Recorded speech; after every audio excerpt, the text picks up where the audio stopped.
Good morning, everybody. I am here and live and alive. Barely. I'm just sleepy. This is gonna sound wild because I'm yawning and stretching and all that kind of stuff, but I should have slept in actually. I got up like I got up I got up a little bit before my alarm. And it was just a little bit enough that I was like, I'll just get up. And basically, I got up with my husband when he had to get off and go to like an actual adult job. Um, and Normally I kind of like wake up, say goodbye, and then like I fall back asleep for a while. And I should have done that this morning, but I didn't. I actually just stayed up, and so now I'm like missing my early morning nap. I'm like, I'm saying this out loud and I'm like, oh my god, am I a baby? I was like, oh no, I need to sleep 18 hours a day. Okay, it's not quite that bad, but I do sleep a lot. I really do. Um, so, and of course, being a lady with lady parts, sometimes the sleepiness is, one might say it goes in monthly cycles too. So,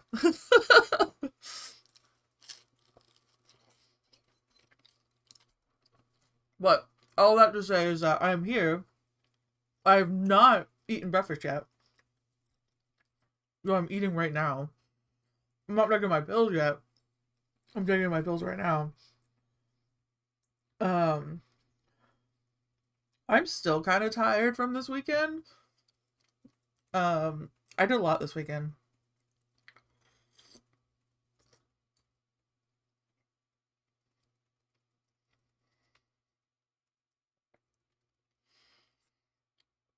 The bad part about streaming is that it's really hard to eat breakfast and make the noises come out of my mouth at the same time. So anyway, I'm working on getting these pills in me. um, but yeah, I had a good weekend. I had an extremely busy weekend. Uh, had recording session on Friday because as some of you, I don't remember, I literally don't remember how much I talk about it. I'm on a podcast, The Holodeck is Broken, which is a Star Trek podcast, and we we're in year 6, I think. Like we've been doing this my god, we've been doing this podcast for 6 years. Anyway, we started at basically the very beginning of the live action asterisks Star Trek. Basically, we started with the original series, and then we've moved through the original series, and then an approximately air date order. Not necessarily chronological order, because like if you look at the chronological order, then that means that like Discovery is first. And whatever. I'm not gonna get into the freaking Star Trek lore on here. That's what the podcast is for. Anyway, I'm on the podcast. The holodeck is broken. So yeah, we've recorded for. God, you can tell I haven't had my ADHD meds yet. So we recorded on Friday, which is very fun and very good. Um, and I'm gonna take the rest of my pills now. So hold on a second while I'm unable to talk.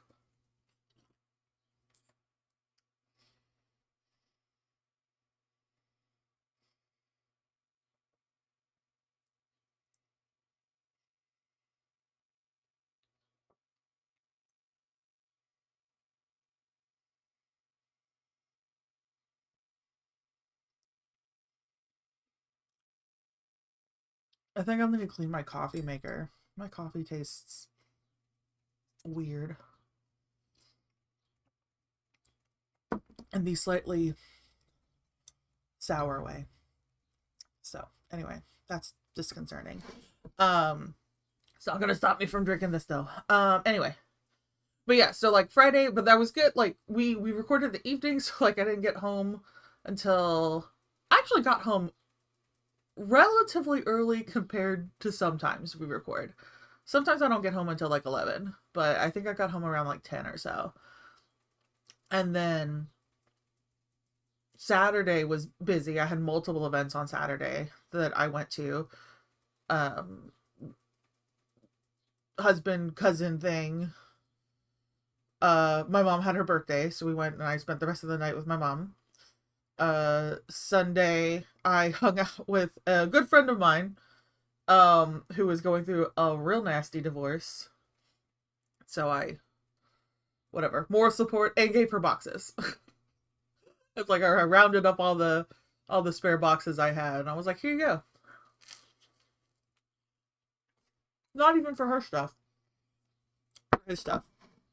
That's because apparently the husband went insane, the soon to be ex-husband, and now has a protective slash restraining order against him, as honestly probably should have happened a while ago. um he is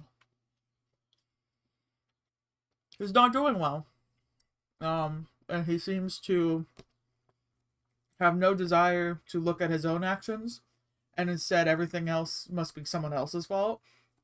And then he got this is the start of that. And then he started collecting and buying like guns and ammunition, and it's like, girl, get out. But he is now leaving, as it turns out her name is on the deed, and he doesn't have a job, and she's paying all the bills anyway, and has for like a couple years. So I love my friends dearly, I really do. Anyway, but some of them are reminders that I need to work on my patience, because I don't think I would have had the patience for that. I would have been like, get out. Immediately. Anywho, but she's doing okay. She's doing okay. Um, she's like weirdly, I think her, I don't know, like it's something that it's something I've experienced before, but it's something I've seen before too. It's like almost like a survivor's guilt kind of thing. Like she's like, divorce should make you feel bad, but like he's out of the house, and so it's quieter now, and she's like wrestling with feelings of like feeling guilty for feeling relieved. I'm like, I do totally get that. But also it's like, hey, you're allowed to feel relieved that you don't have a crazy person living with you anymore. And that like you're allowed to feel relieved that your life isn't in like a certain amount of danger every day. But it's complicated. It's really complicated. All right, every single stream, I forget how to do this. Okay, we're on the starting soon. We want to go to the art screen, so we go tab. Yeah, there we go. All right, I know how to do this. I'm just forget every single time, because my brain is funny. Okay, so we're gonna go ahead and get started. I am, as you can tell, my focus is all over the flippin' place today.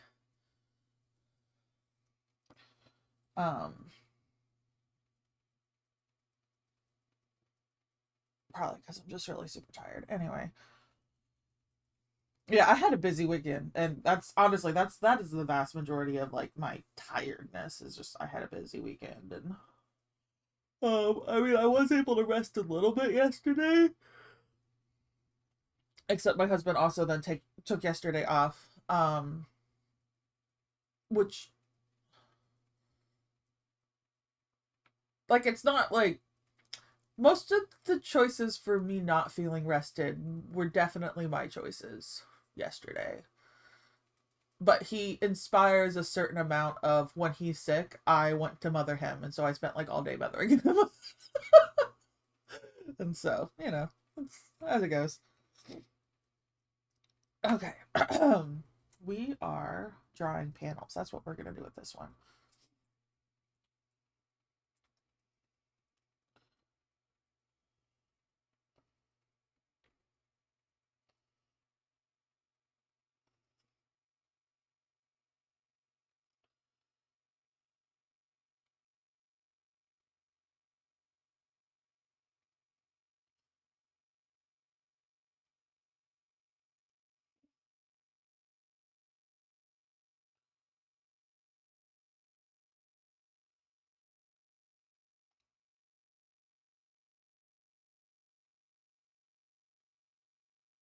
I honestly think that's it.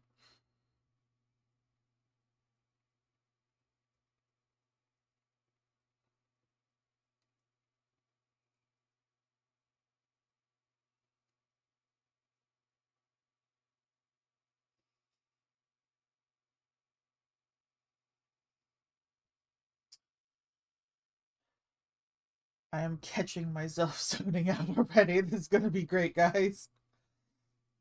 Uh, but in between,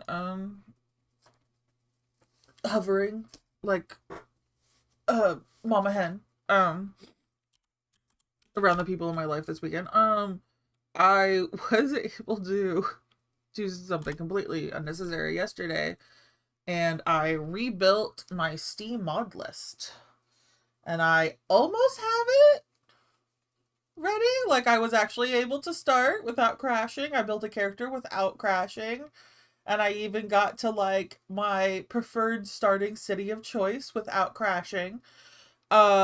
Which is all very good, because sometimes when I build a mod list, there's crashes that happen in between any of those things. So sometimes I can get all the way past to building the character, and then it decides to crash. It's like, oh, no. But yeah, anyway. So like, so far I think we're not I think we've got it stable, with the small exception of the fact that I absolutely somehow, in the fit of putting all of the mods that I wanted, and the quality of life mods and the extra quests and everything like that, because by God, I'm not actually going to play vanilla Skyrim. I'm going to play a different game on the Skyrim engine. I forgot to do like the graphic mods for the people. So like, all of my towns and landscapes are really pretty, but then my people are still, you know, vanilla potato ugly. So anyway, we're gonna have to add some more mods, and then hopefully that won't crash the mod list, and then et cetera, et cetera, et cetera. Anyway, first world problems. First world Skyrim problems.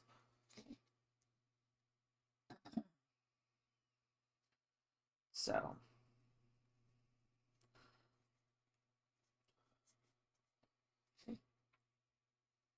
just making sure that this is okay. So we have,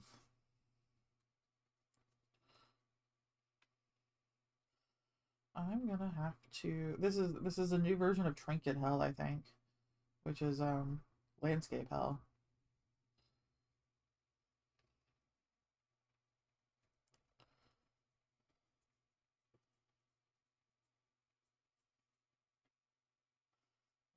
Perspective. Oh, why do I do this to myself?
do the moon.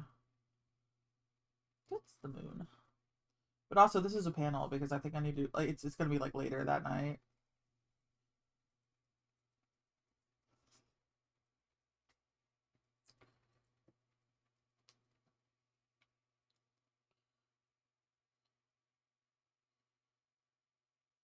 Oh, I did say 9 o'clock.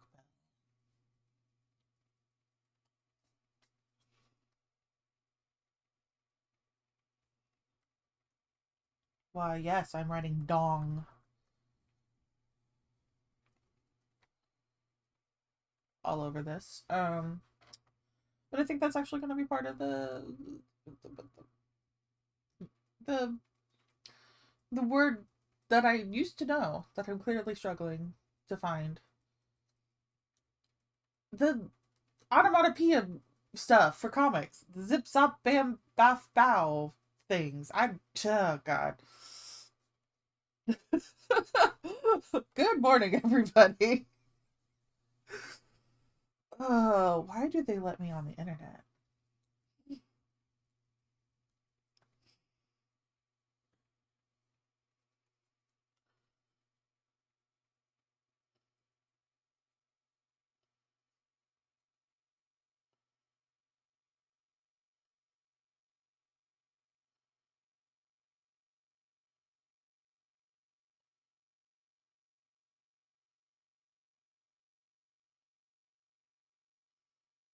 It's like some type of guard tower there. Do a little.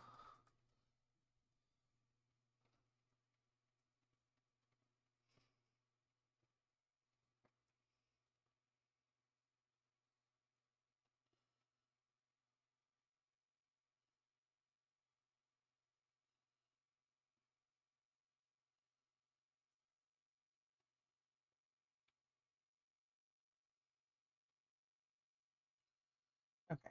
Let's do 3 guards. That gives us an idea.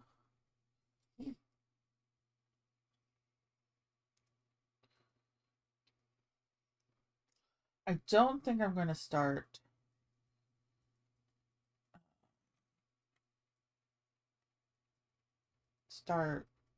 I can finish a sentence. Oh my god. Why do people watch me? Jesus. Okay. No, we're being nice to ourselves. We're going to draw Q and R in this panel. Where? I'm not sure yet. Actually, no. I think they're going to be right here. Okay.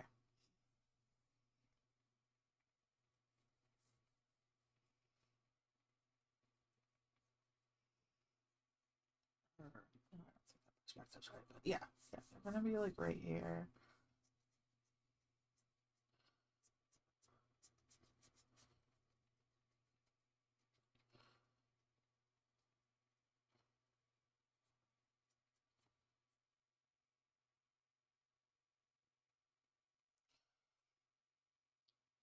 And draw a sleepy guard who's yawning. So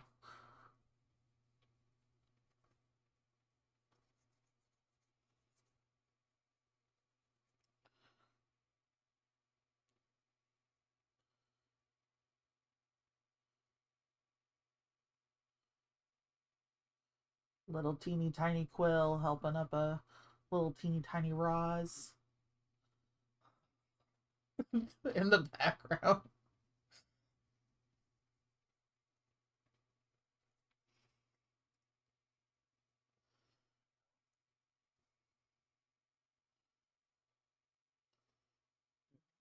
I'll take these out for now. I think I'm gonna also maybe do torch braziers or something.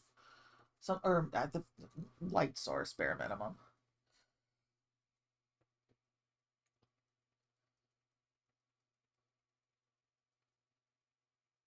Although I don't know if the light sources would be up here. They actually might be down here. Because that would help with their night vision. Yeah, it actually might. Yeah. Anyway. I can draw things. We're gonna draw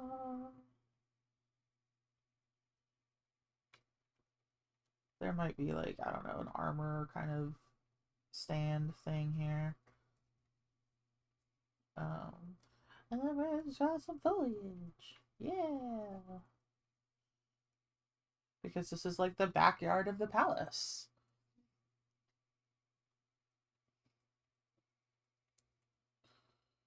We spent most of the previous page telling them explicitly not to do this. And so, of course, they now have to do this.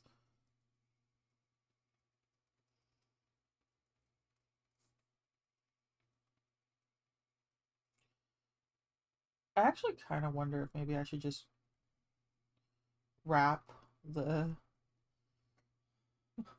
like maybe like write the maybe try to do it 9 times or something. The bell rings um all around the page maybe. Yeah.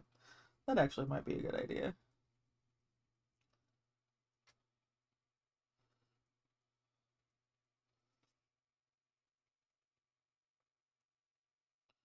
There's a tree.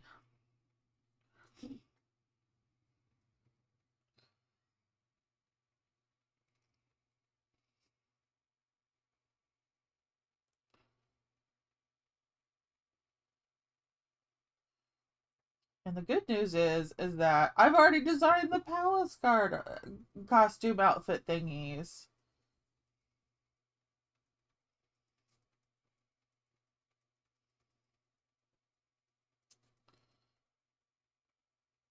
I think I might change the helmet a little bit for them because if only just because the guy they were talking to before is more of a supervisor kind of position. Like he like leads a team, and then these guys are probably more like your retail associates. you know, a word that's also synonymous with palace guard, retail associate. Yeah, okay. Oh my god. Brains are an awful thing.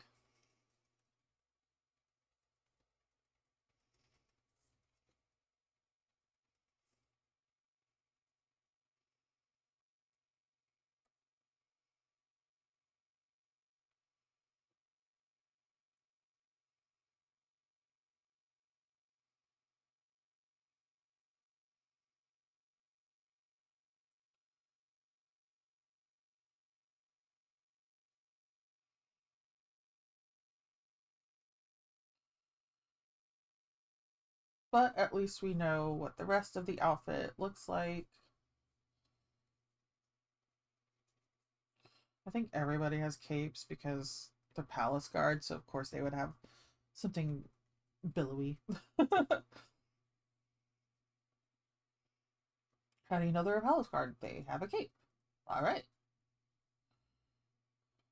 And these guys have probably halberds or spears or something like that.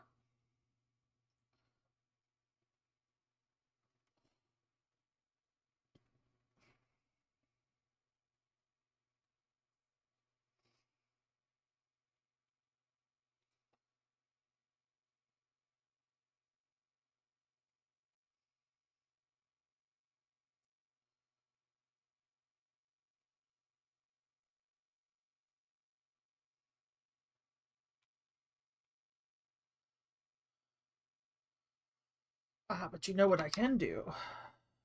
I can actually eat more of my breakfast because that has not happened yet.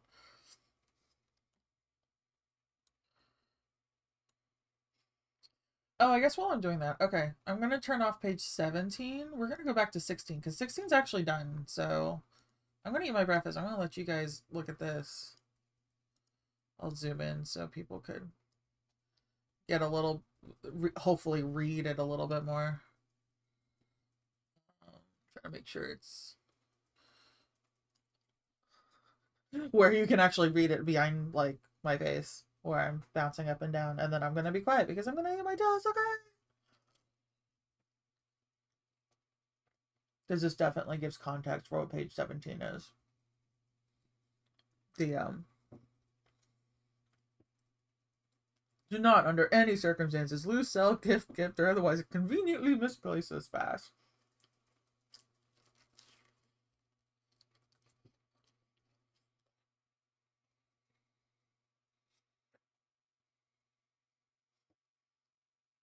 The second panel on this page cracks me up every time. I love it.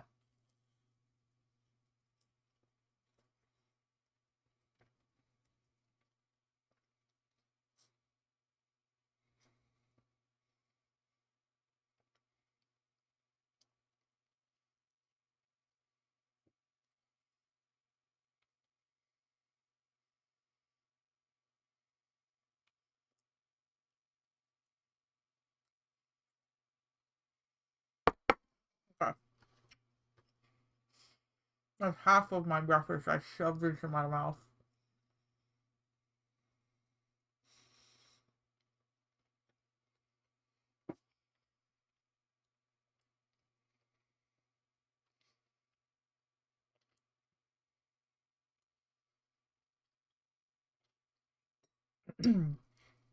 That's the bottom of the page.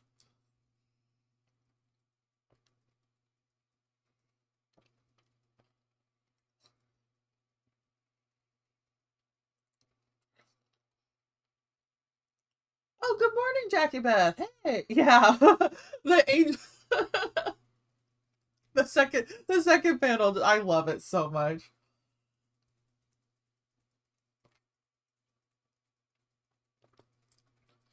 But yeah, they have somehow been invited back to the palace, even though the mysterious. I don't know what happened last time. I just know that whatever they did last time was not what they asked for. And so even though whatever happened last time, they're being invited back to the palace, and they're like, they have to have, like, listen, you will appear at the main gate. Not this, not this, and not the sewers. And so their response is immediately, oh, we're definitely gonna sneak in through the sewers. Lots of personality. Yeah.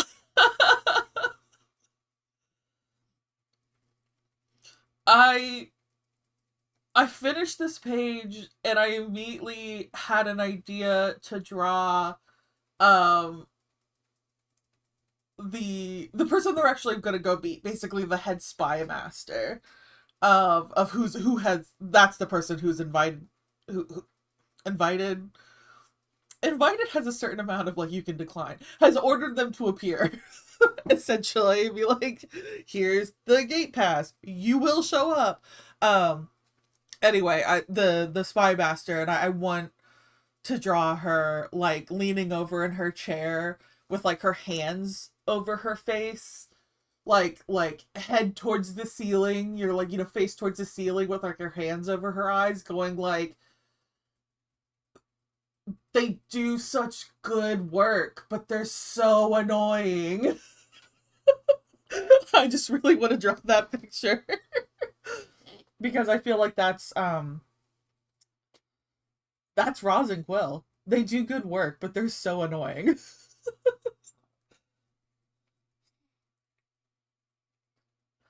But all right. So page 16. Let's go back to page 17.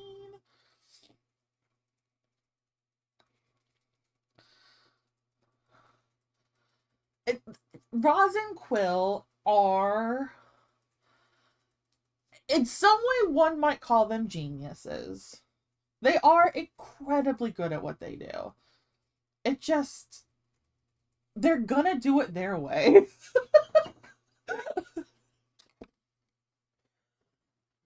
They're like, be like, we don't need to, we can give in to your authority without actually respecting it. You want this, John? We'll get it done, but you're gonna have to accept the fact that we're gonna get it done our way, not the way, like, if we got it done the way you want us to get it done, it wouldn't get done. They just, like, arguing with the spy master, be like, all I'm asking you is to use the front door like a normal person. And they're like, baha, but you're hiring us because we're not normal people. In fact, we are quite crazy, and that's why you need a crazy person for this job.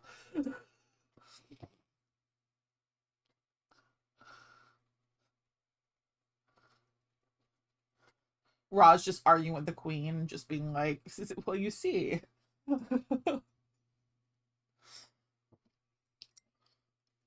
It's like the whole reason you hired us is because you need someone insane. And luckily I am insane.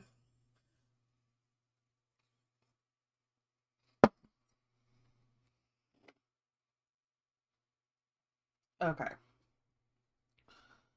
We are going to add more detail. We can't just start here because we are drawing landscaping. Okay. Let's do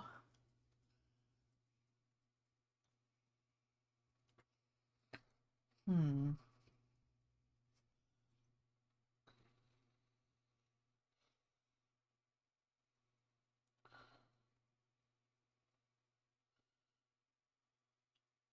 Some type of bracket. I almost want to do like spotlight searchlights, but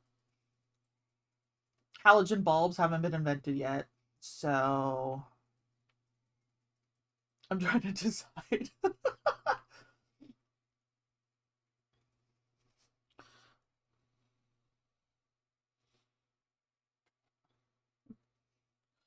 Decide how I want to draw.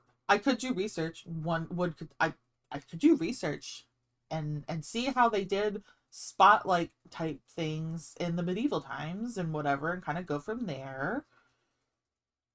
Or I can just entirely make something up. Uh, I think we all know what route I'm gonna go. I think there would be little covers because you would want to theoretically protect the night vision of the guards because like you want these guys to be able to see, and so you can't like have them constantly having to readjust this. So yeah, I think the light is going to go down that way. So let's design little things that would make light go that way.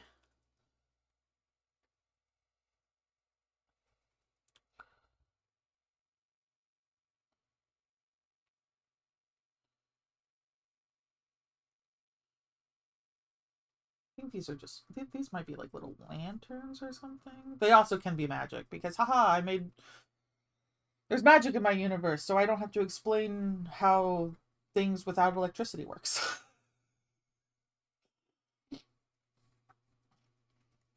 Having said that, I'm really tempted to still draw like little lines. Like power line kind of things.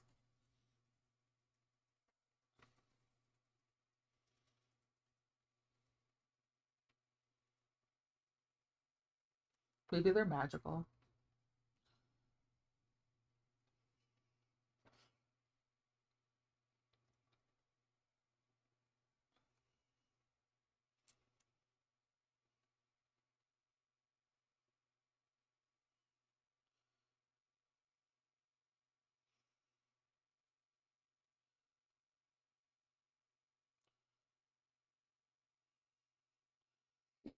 Okay.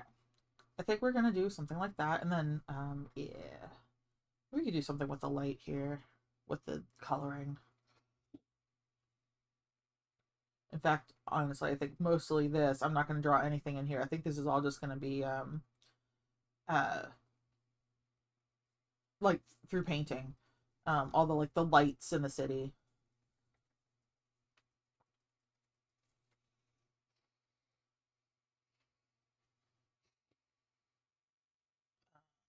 Yeah.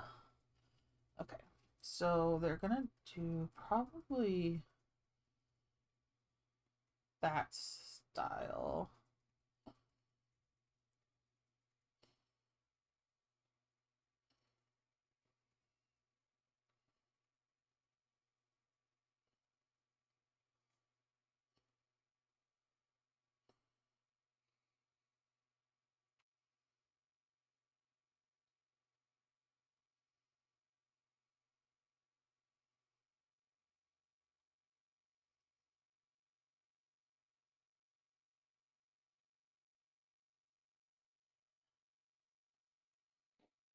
Hmm.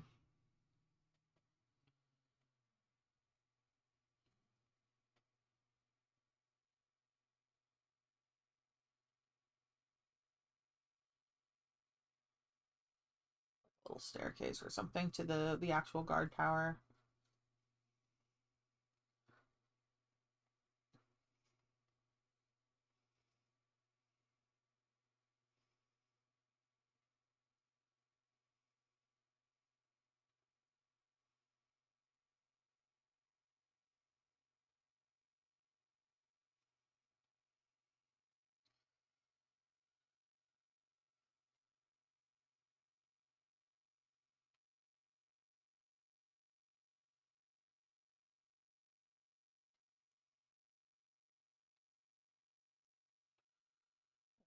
This will more than likely be some type of stone.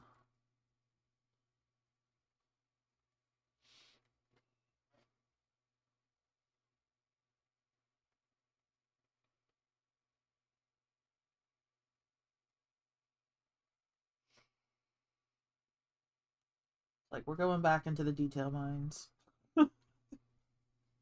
I just can't stop myself. I'm just like diving headfirst into the detail mines every single time.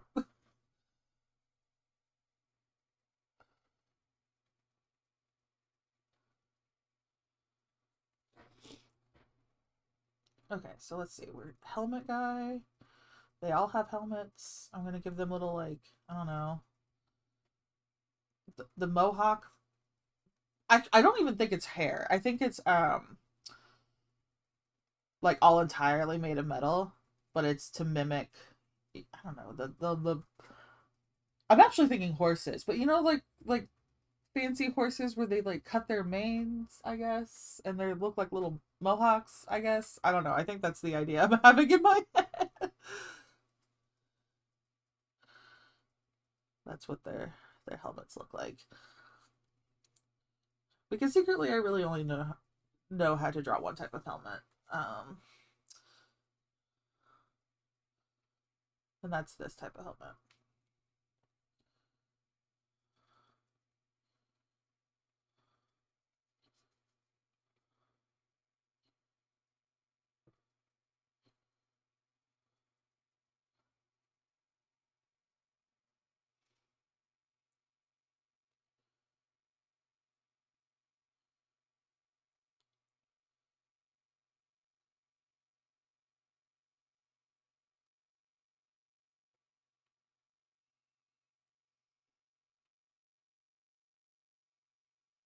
Just like casually strolling. Eh, it's a jab.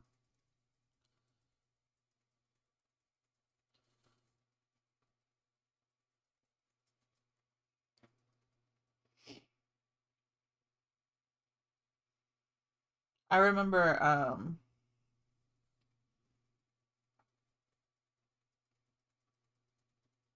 got distracted drawing the halberd. Oh yeah, what if okay, anyway. Um I used to work quote unquote nights. I really used to work nights with a or I would work like closing shift, but I worked at a store that closed at like midnight. Um bleh. That was awful because that meant that we were getting out at like 2 a.m. every night, morning. Hard to say there. Anyway, but when I worked at the library, uh I was one of the branches that I worked at, and I worked nights, and the library closed at like 9. And you know, part of the duties and stuff, especially because it's like a government building, right? So I was on like basically the closing checks team. Like we kind of rotated, but whatever. What it's complicated. Very bureaucracy like. Um, which I actually don't mind, but anyway, um, frequently I was on like the final like clearance check to make sure that, like, you know, the building is empty. There's no, so it was a large building. It's a library, you know, so you gotta check around all the shelves to make sure like nobody's hiding or nobody's like left anything or you know, that kind of stuff. Um and because you don't want to lock people inside the library and then go home and then realize people are like, I'm trapped inside the building, because even people who plan on being left alone in a library after hours, according to our security footage, almost every single one of them panics at some point and be like, "Oh God, how do I get out? It's dark in here." I'm like, Yeah, because we're closed. We closed up the building and we went home. Like, I don't know what your plan was, dude. Anyway, so yeah, we were all like in the final, like, clearance check. You can only be official for so long, is what I discovered about that job. Because like like some of us took it, very serious. There was a couple people, but like they were the minority of the people who took it like super seriously. The average person, like, you're still doing the job. You're still like looking around, be like, is anybody here? No. Okay, check the bathrooms, check the upstairs bathrooms, somebody go check genealogy, somebody go check this, that, or the other, and make sure you don't really have to like look at all the nooks and crannies, but you got to do your due diligence of like, hey, did you walk all the way to the back of genealogy? Where they have like the most shadowy, like it's there's this area in the building that I remember, like, if we ever did hide and seek, like that was the place that you could hide for like days.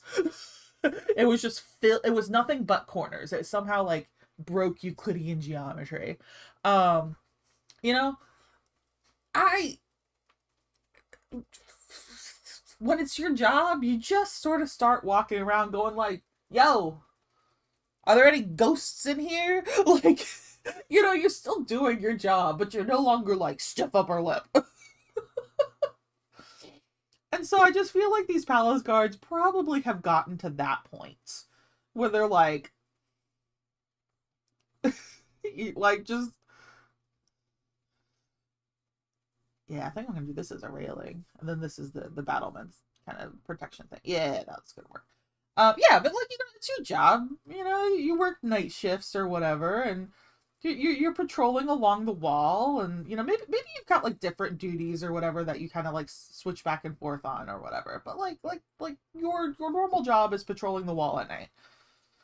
I think at some point you just start walking around, you start maybe like playing with the halberd a little bit, and like you'll straighten up when there's somebody else around. Either a supervisor or, like, heaven forbid, like an actual intruder. Like they'll straighten up. They'll put their professional face back on. But I have a feeling a lot of these guards right now are just sort of like, yep, looking for ghosts. Hope no ghosts haunt me tonight. Because that absolutely was what we did at the night checks. We're like, we weren't like customers. We hoped it would be a customer, because maybe it's just a weird way to like help stem potential like panic. Because like, yeah, you're kind of like alone in a building and it's dark. We've turned off all the lights. Um, and uh, we always were just sort of like, we're looking for the ghosts. And that way, if we did run across a customer and be like, just like, did you find the ghost? No, there's just someone in the bathroom. Yeah. We kept saying that because honestly, that libraries are super haunted. Not all of them, but like, I feel like I have encountered more weird, suspicious crap that doesn't make sense in libraries at night than I have kind of anywhere else. Like, I've been in a haunted hotel. I've actually been in several haunted hotels. And like, some of them do have a bad vibe. Like, some of them really do. Like, some areas are like, this is the place where blah blah blah happens. And I was like, I feel nothing here. Like, this is like, yeah, it's creepy. Like, we're in the basement, it's kind of dark. Like, it's an old retrofitted hotel or whatever. Like, I understand like why people are freaked out, but I'm just sort of like, yeah, that just sounds like the boiler. Like the boiler room. Like, okay. And then you walk into like a particular room and you're like, something bad happened here. Like, I think a murder happened behind this door. Um, but yeah, I've been into so many haunted libraries. It's weird how like I say weird, it's not weird. If being a ghost was an option, like, I think I would consider it. I would consider haunting a library. I don't know what the rules are or whatever, but like if something happens and it's just like, hey, yo, you've got to put in some time being a ghost and haunting something, I'd be like, cool. I want either a library, potentially an art classroom. I think that would be kind of fun. Um But like, yeah, I would choose a library. Like, I don't know how much choice people get in these, the ghosts get in these things, but like, I would assume if there was a choice, ghosts would definitely be like, heck yeah, we're going to the library. I finally have all the time to read all the books I want. Um, because yeah, I'd several experiences working at that library for sure. The library that I ended up working at the longest was not this branch. That I'm talking about right now. That branch was not haunted. That branch was cursed, and there was a difference. And I find like finally I finally know what that difference is. I have experience with the difference between a haunting and just a curse. But yeah, the one that was open late at night was of course the not the cursed one, the haunted one. Um, and it was really interesting. Like I kind of want someone someone not me to do like a psychological study, like a sociological kind of study on that kind of phenomenon, because like um some of it is probably us freaking each other out for sure. Um but we all experienced very similar things that were very hard to explain in a completely like reality sort of way. Um especially the books. Um it's one thing to be like, I think I saw someone, and it's like, okay, it's late. The lights are off. We only have the security lights on, kind of thing. Because you have to turn off the lights right before you close and right as you're closing. Otherwise, customers will not leave. Like they absolutely will be like, I didn't know what time it was. Like you didn't hear the giant like grandfather clock we had donging. Like like we close at 9. It is dark out. It's late. We told you. We gave you like 5 different warnings that we were closing. How did you miss? Anyway, whatever. You have to turn the lights off because otherwise people just won't leave. Um, and be like, sorry, you do not have to go home, but the librarians are tired and we are about to get hungry, and you do not want us to be hungry and tired and still at our place of work. We will start eating the babies. I was gonna say that's a joke, but no, there was times when we really did. Like, listen, if you don't get out of here right now, there's a chance we might try cannibalism out. We're starving. um, they don't let us eat here. um. Anyway, but it's one thing to be like, oh, I thought I saw a man, or oh, there was somebody in a suit. Like everyone kind of described the same guy, like tall but not like irregularly tall, and wearing like a charcoal gray suit, like a business suit kind of thing. Um, like everyone described the same dude, and so that was like, okay, that's a little weird. It's a little weird, but also like it could be that just like that's the first thing you think of because you heard somebody else say like, yeah, the ghost, he's a guy in a charcoal gray suit, and then your mind kind of conjures up that image, like when you see something or like a shadow or whatever, or like totally understandable how people could kind of like psych themselves into it. The thing that was really weird was how the books would move on the shelf when no one was there.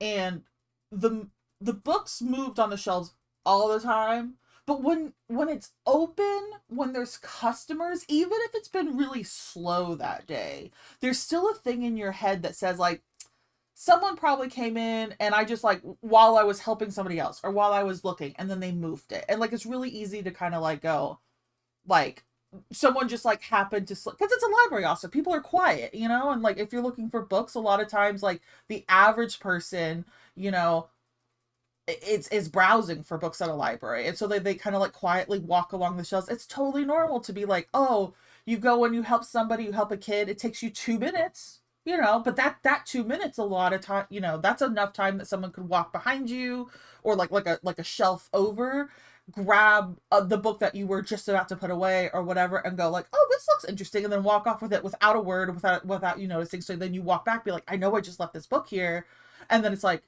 it's already gone. That's very normal, and that's not something that like usually pings in our like, I don't know, consciousness, because you're just like, oh, a customer must have taken it.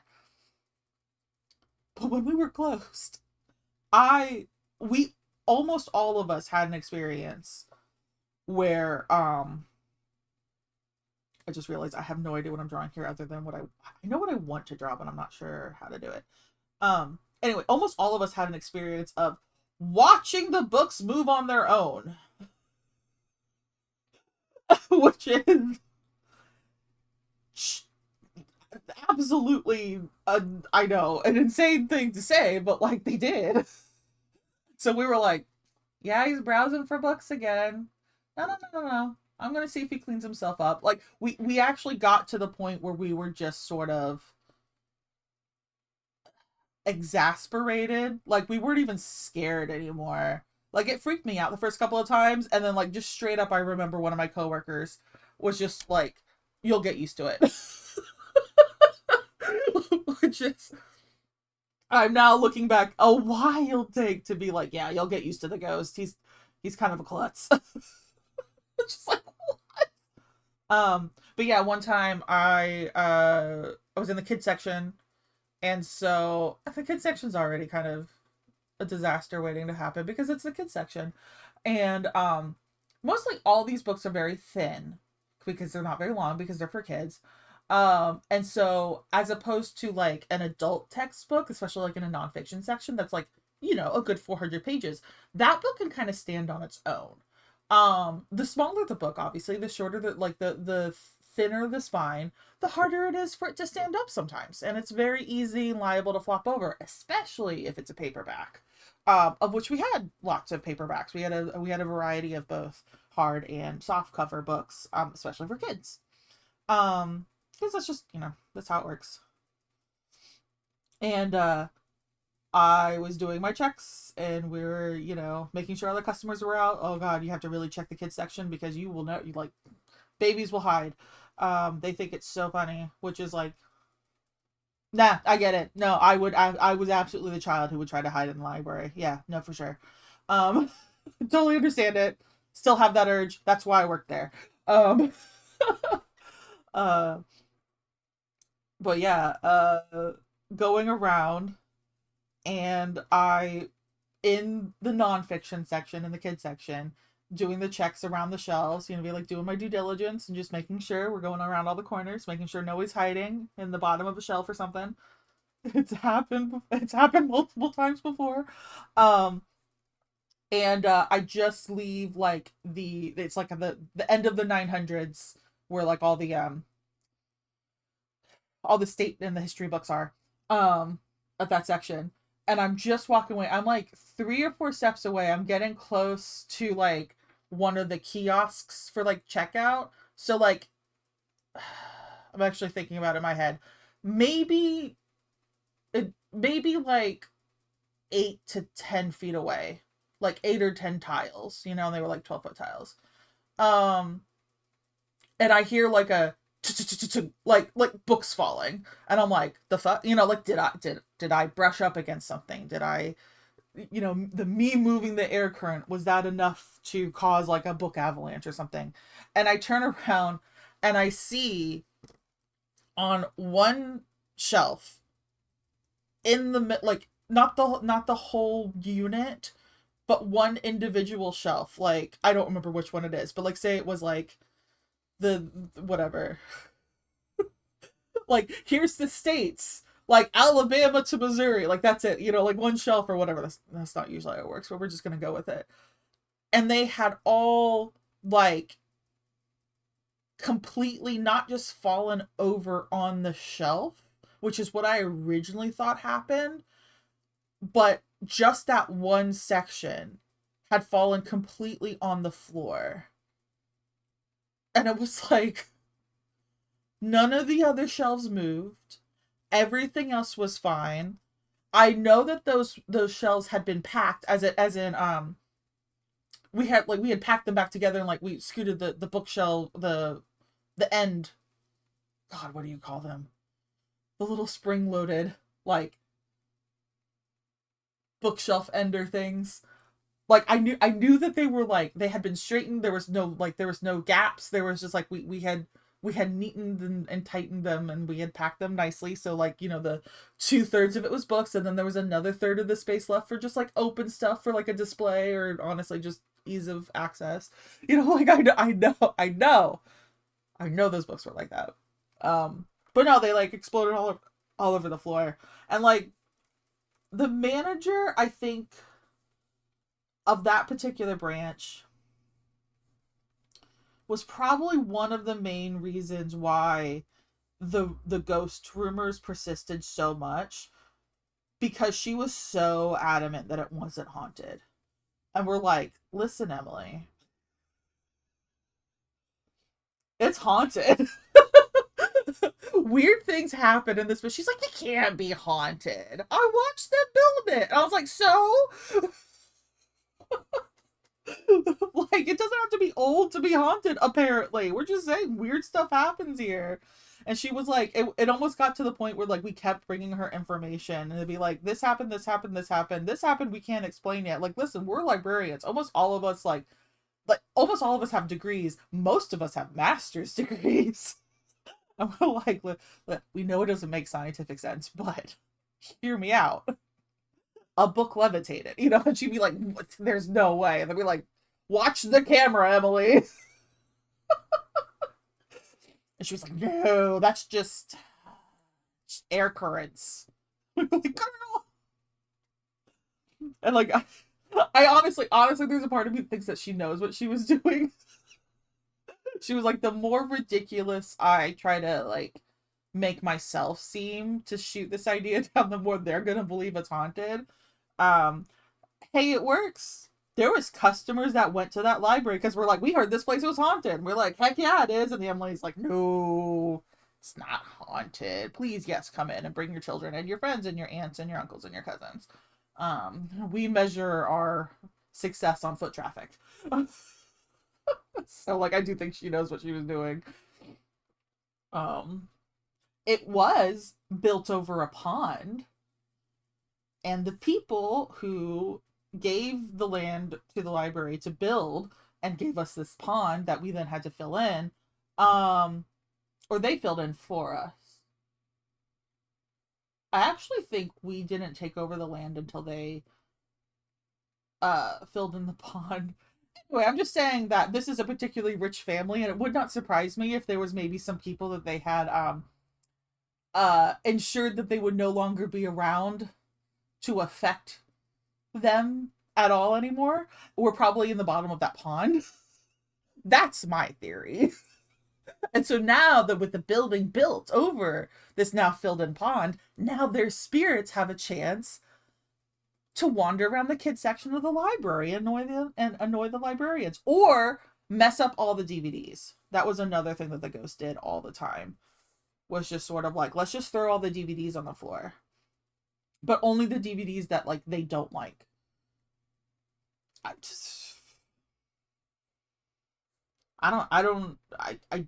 don't claim to understand the psychology of ghosts.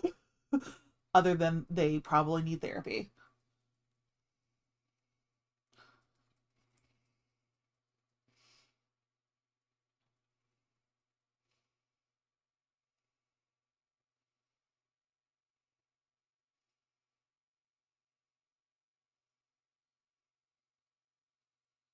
Okay. Honestly, I think that panel is almost unsketched out. I'm just like delaying the inevitable of when I actually have to start inking this.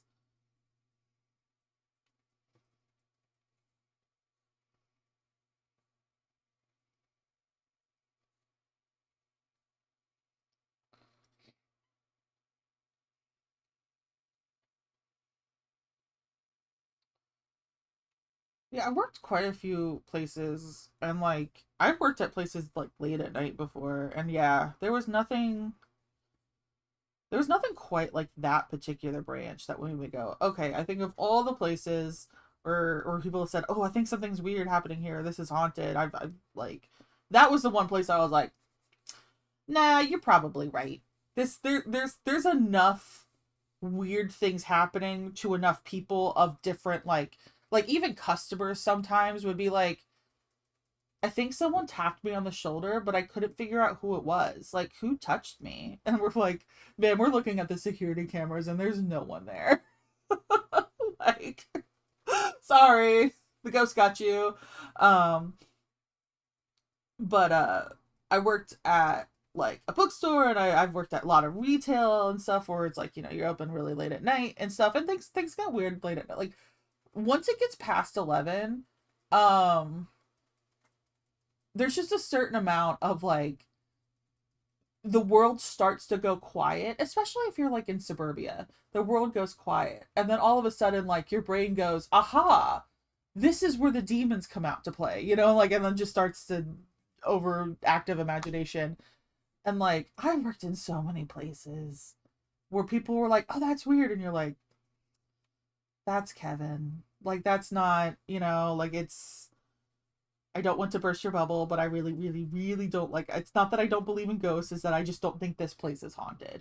Kind of thing. I'm like, no, that was just a thing that like you freaked yourself up with, like that mannequin was there in a weird area, etc., etc. I've really have never felt anything in a retail store. And then I went to the freaking library, and I was like, oh, that's why they're not at retail stores. The library is the place to be if you're a ghost. Um, but yeah. And then some places are just cursed.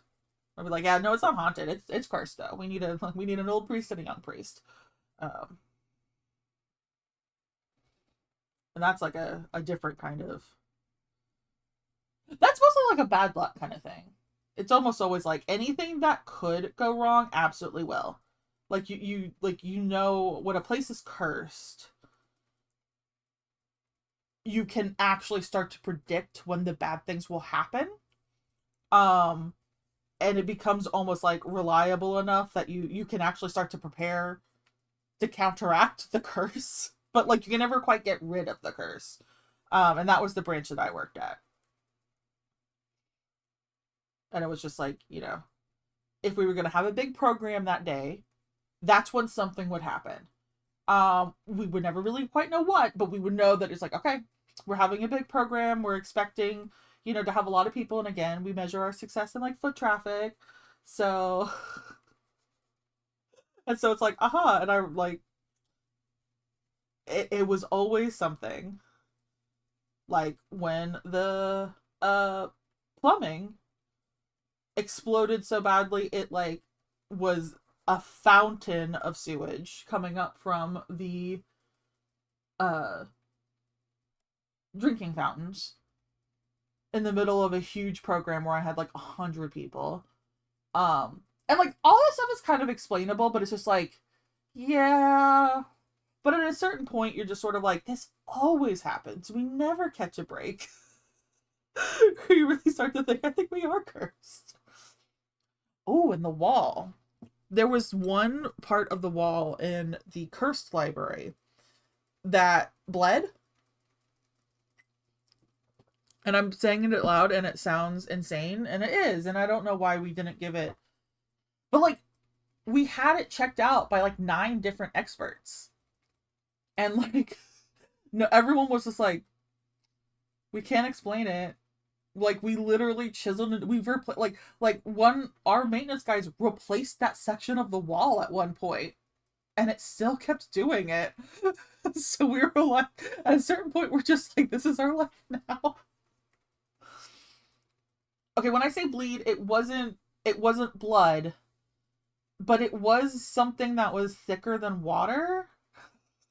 This sounds so insane. It's not. This happened. And it would make you could tell it was starting up again, because it'd be fine for a while, and then the paint from this section of the wall would start to like literally come undone from the rest of the wall, and then start to like bubble and crack and kind of peel off, like paint chip wise. You're like, this is why kids eat paint chips, because it kind of looks like popcorn.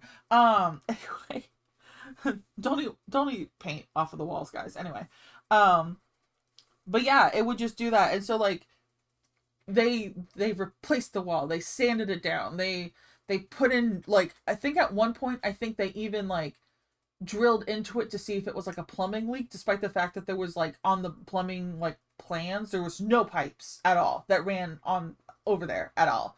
Like it just, it wasn't, it didn't have anything over there. um and like, I know they replaced some of the concrete bricks, because I mean, it's a concrete brick building. They did so much stuff, and it still does it. uh it still bleeds. Like, we had our paint guy, like an expert in paint. Like, we the library I worked for had a little like paint guy, like permanently on staff. He handled all the painting stuff. He got all the painting. He was the one who, when they had to hire contractors, if they were gonna like paint a building like really fast, because they were just like, it was just him. But then, like, if he was like, okay, we're painting an entire branch, I'm gonna either grab some people from facilities, or we might hire contractors. Like, he was the guy that oversaw all of it. He was our paint guy. Um, ooh, no soliciting. Um,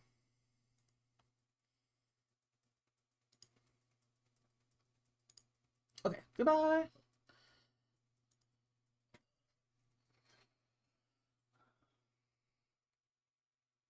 Yeah, he came in and he several times. I mean, he got to the point where he was at our branch for quite a while, because he was like, I'm going to solve it. I'm going to figure out why this paint is always like bubbling and cracking. Like, but not like as it was drying or anything. Like, it would be fine. It would dry, and then it'd be fine, and it'd be perfectly fine for like a good 3 to 6 months. And then it would do it again. And it would do it again at different times of year too. So it wasn't just like, oh, it's just with summer, like maybe with this, or maybe it's winter, maybe like, you know, whatever. Like, it was just sort of like, from whatever we painted it last, it would only last so long, but only in that one approximately human-sized section.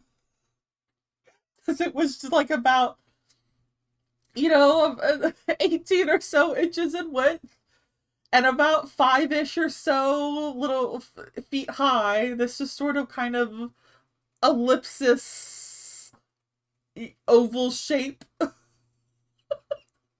on the wall that would bleed. Um, God, yeah. I'm just like hearing myself talk, and I'm like, I can't believe I worked there for like 6 years. I'd be like, how am I not dead? I think the trick is because I worked there. If there were, if that curse was like gonna get anybody, it would get a customer. I think. Don't mess with the librarians, because they have access to like exorcism manuals and stuff.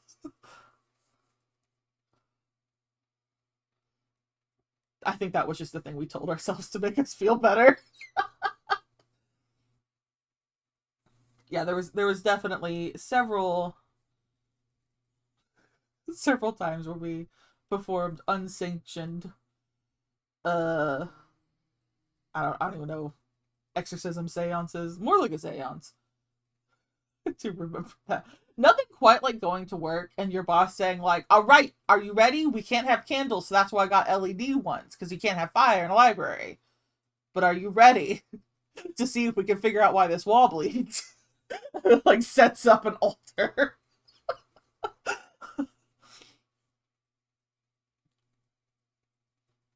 And yes, multiple coworkers showed up for that, because we were like, you have to. How could you not?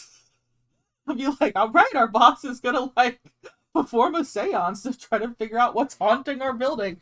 Nothing. I think it's just cursed. I don't think that there was no personality. I think the difference between a haunting and cursing for sure was like, the other library I worked that was haunted had like there was a personality to the ghost. You could almost figure out not really what the ghost was thinking, but just sort of like it had a personality.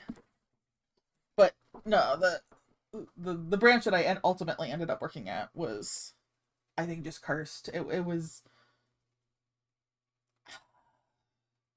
more logical in its illogic. I don't know how else to put it. It just, there wasn't a personality to it. It was just like things happened. and things happen because we tried to do things almost like we would jinx it ourselves.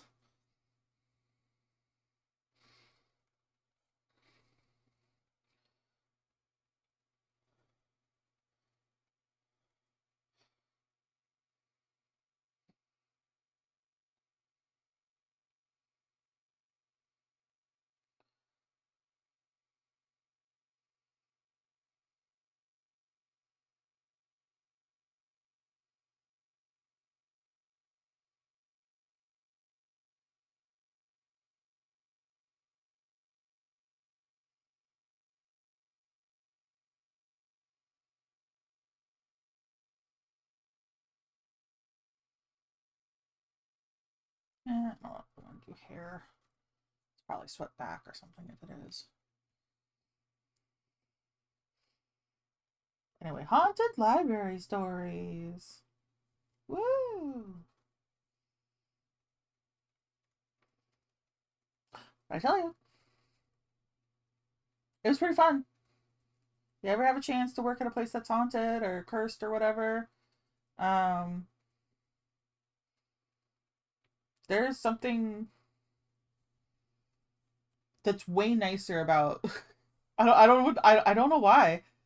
It is way more fun to work at a place that's like haunted or cursed than to work at a place that's just a place. Like, I don't know. Potentially, the places that I worked before that were just places, they weren't really like, they was retail, and so probably not the most fun place no matter what. But yeah, just like there was something about like I, I don't even know. Like you had your coworkers and your building had personality, and then there was the ghost to contend with. And that was before you got to customers or your job. There's just I don't know. It was kind of it was very like sitcom shenanigans. You actually it made you really like want to go to work just to see like what was going to happen today. Like what fresh hell is in my future. Also, this guy's arm is not right. I'm struggling to figure out how to fix it.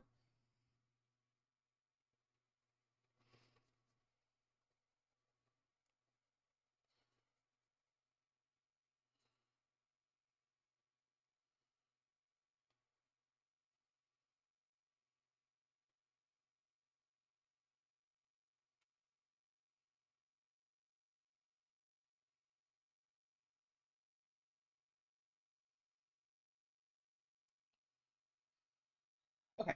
I know the hand needs to be there. At some point the shoulder kind of needs to be here.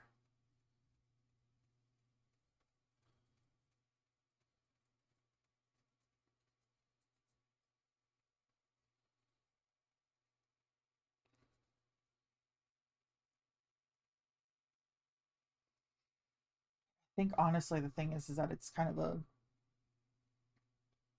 foreshortened kind of pose. Like that's the elbow and that's the ulna tibia. I don't know the names of bones. Um, the arm femur. Haha, there we go. Got there. Arm femur. That's totally the correct. It's not. Oh my god. So I'm literally friends with an anatomy professor. She would be so disappointed in me if she heard me call it an arm femur. Also, congratulations, Dr. Donna. You got your professorship. Yay! She had been a teacher at a college for a local college here for a while, and she finally um whatever got the promotion. I don't know. She had to go through like interviews and letters of recommendation and stuff, but which she was like Man, this is kind of wild because I feel like the letters of recommendation would come from the dean who's also hiring me, who is currently my boss. Humor, humor. Is it Hugh or whom? Humorous. I just have to know how to draw things. There we go. I can feel I can feel my friend Donna rolling her eyes. I like so clearly. I'm like somewhere. I'm like I feel like I should text Donna and be like, "Hey, did you feel a chill go down your spine? Did you feel the need to roll your eyes at something that may be ridiculous that I just said?" And she probably says yes. Be like, "What did you say this time, Eris? I was so wrong."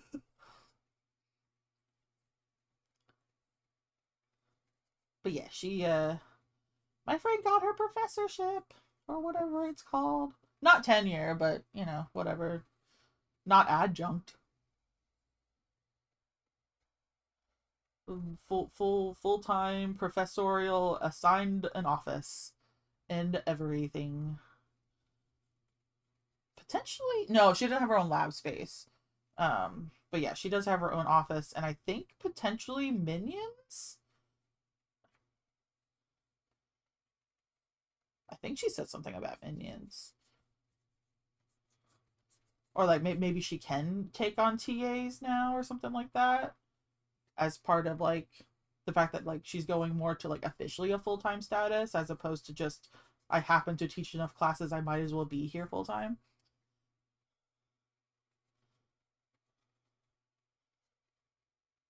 But yeah, she's a I think I don't know what her degrees are in. She is a doctor. Um but I think her doctor whatever. She's not a doctor of medicine. She's a doctor of veterinary medicine. Uh but then I guess enough of it overlaps that she was able to get into human body stuff because there is not a veterinary program at the college that she is working at. So instead, she's working on the human animal.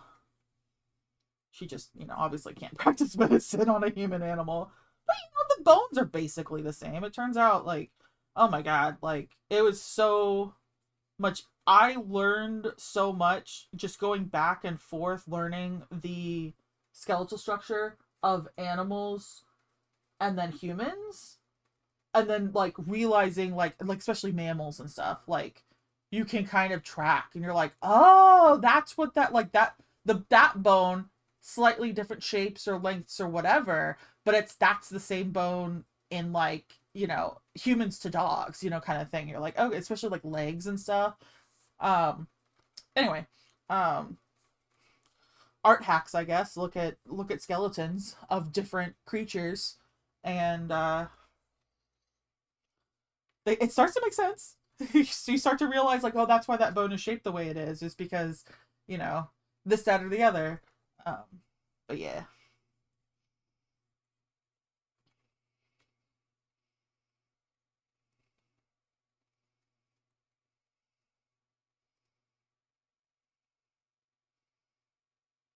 And then that's right, I had these little like these guys underneath.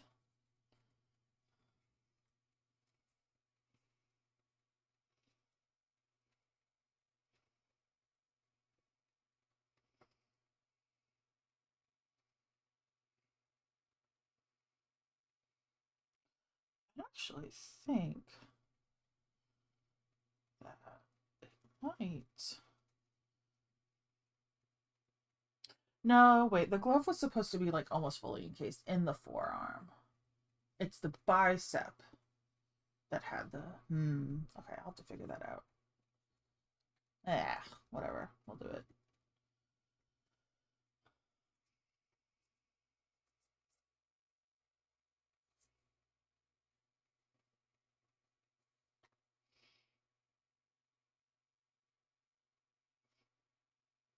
I think she gets exasperated with me, but I also just like really enjoy talking about like Like I really like science. I mean, I like stuff that happens in the world. I like stuff. I think it kind of comes with the territory of being an artist because like I there's a certain amount of like I'm interested in almost everything. Of like, ooh, how does that work? Ooh, what does that do? Ooh, what happens if you change this, that, or the other? Like I just very inquisitive. Um and even if it's like not my specialty, someone comes over and they're just like, hey, do you want to look at like this thing? I'm just like, heck yeah, I do, just to see what it looks like, just to um and so like very very into science and stuff like that, and I'll bring up at the table of like a thing that I had read. And I don't do this on purpose, especially not to her, because she's very particular. uh I'm gonna say something that she's absolutely gonna hate. She's such an Aries. um oh, it's my break. Okay, we're gonna dismiss it. I'm gonna finish kind of like my thought and cleaning this up. um she, she would hate just me equating her to an astrological sign, which is the only reason I said that. Anyway, but yeah, she's kind of particular, but like, and you guys you've heard me. You know that I forget the words for things, or like literally in the moment I will forget a word, so then I have to like talk around it to be like, the thing, the arm femur is like literally just it. Um and uh sometimes it is really funny to watch her face as I'm trying to explain something that I have learned or read about poorly. And like I'm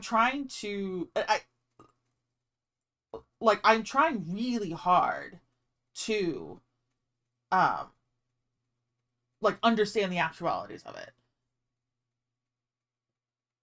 But I know I'm doing it through like an artist lens.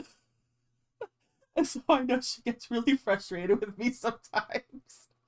Because she's like I can feel her cringing sometimes. She's like, oh, Eris, that's not the right term. And I'm like, I know it's not the right term. It's a thing that like, and then I'll explain something, and I will apparently more often than not, I will explain it where she gets this look on her face where she goes, "You're not wrong. I just hate the way that you said it."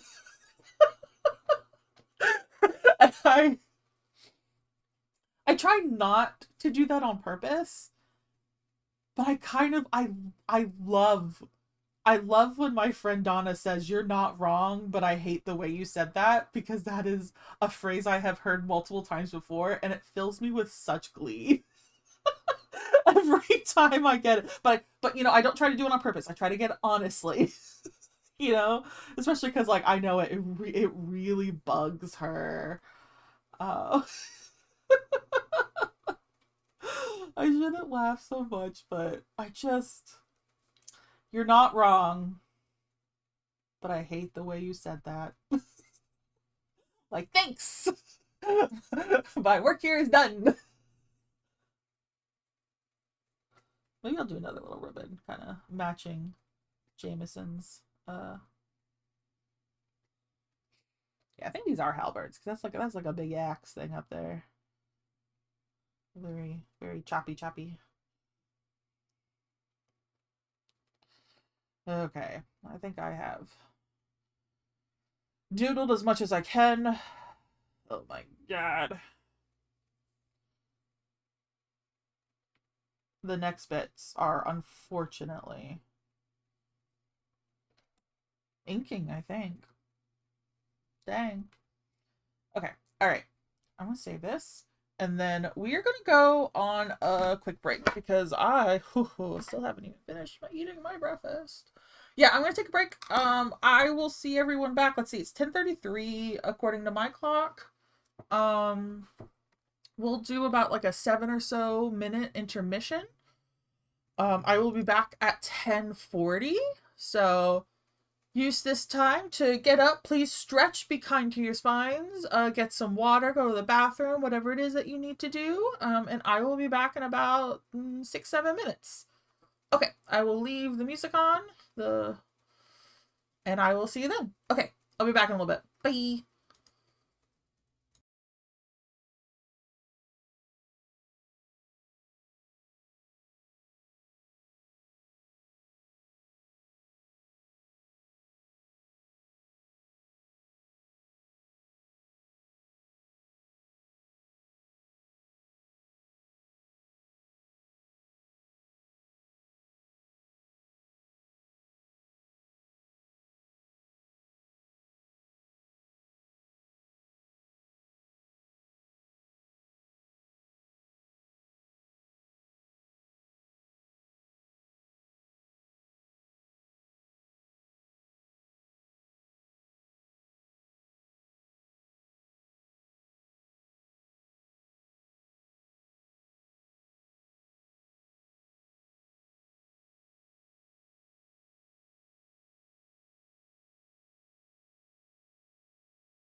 I'm slowly coming back.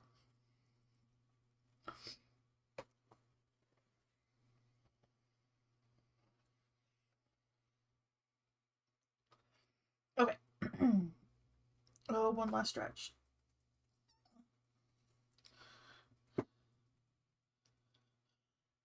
Man, if I... Ooh. There, my neck popped. Okay. Alright, going back to the art screen. I can do this, I can do this. Transition! Okay. Ooh, where's my glove?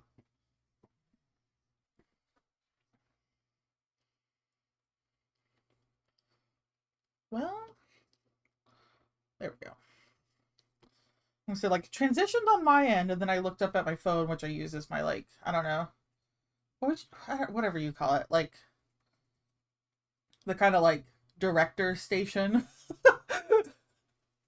I got my like my stream mod manager up on my phone, so um it's a little easier when it's a separate device that's kind of keeping track of everything, so it's not like not on my screen cluttering up my monitor. Anywho, I think I have probably a good 10 to 12-second delay happening. Hooray. Okay, we're not going to worry about that right now. So this is that. This is the fresh one. We'll go ahead and label this inks, and we're just going to do our best.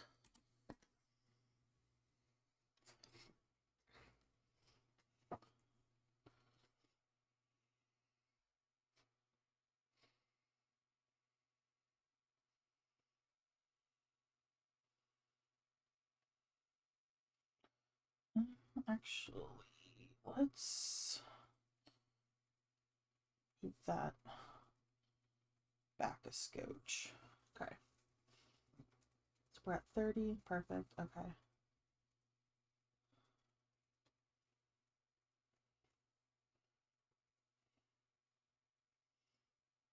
I can probably get some wall variation with like the bricks too.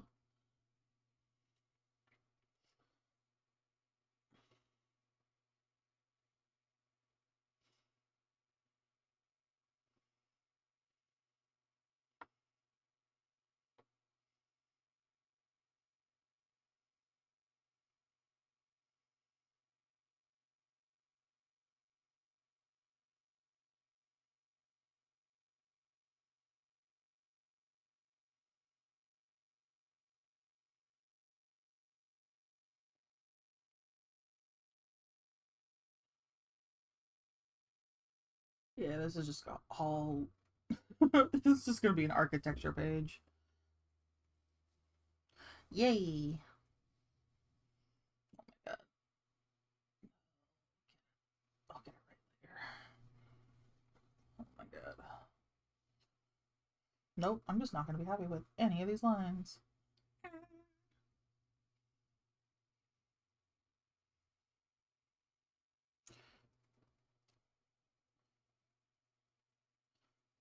There, we'll do foliage.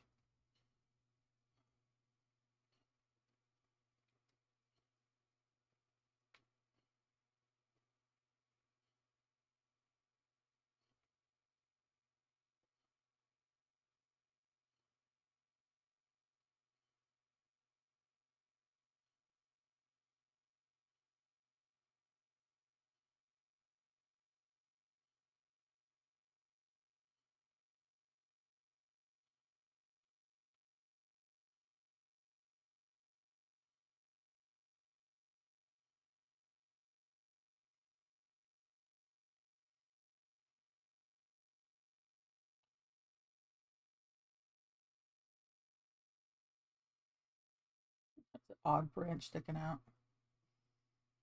Who knows? Maybe this tree's had troubles.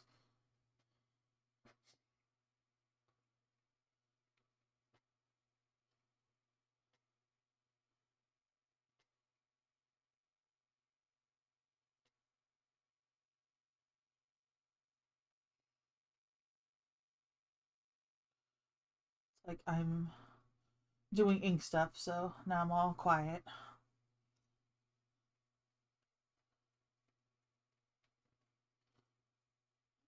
I'll work on those lines later.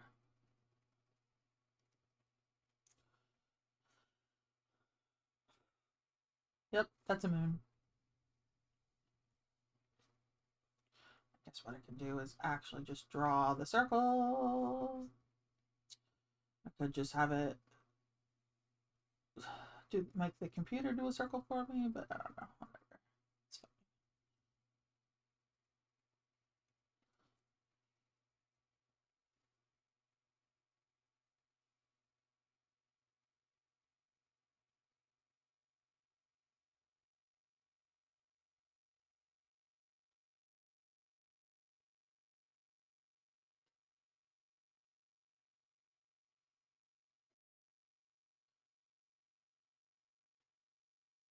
Drew some a little bit of buildings in here too.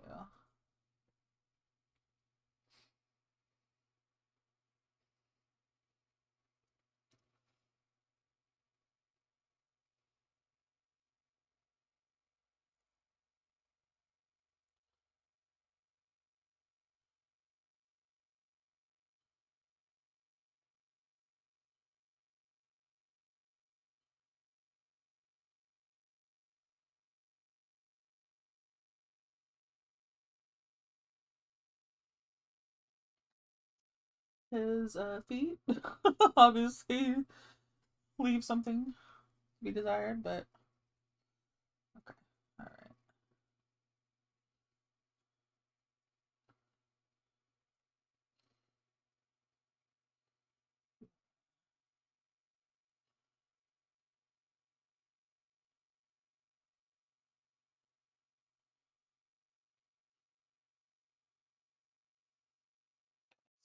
right. Oops.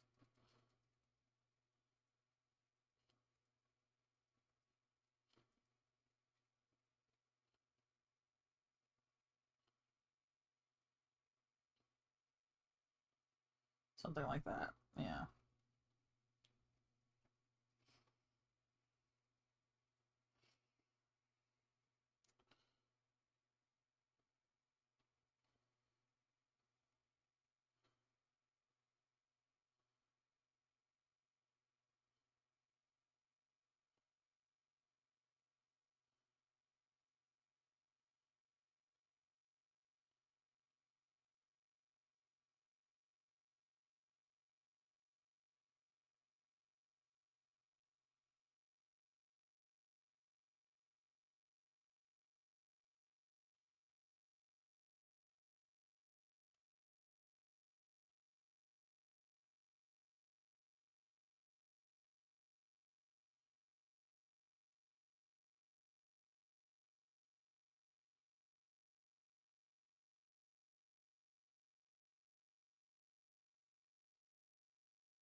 No, that's about the right size. All right, so we're gonna have some more halberds up here. Maybe like a sword.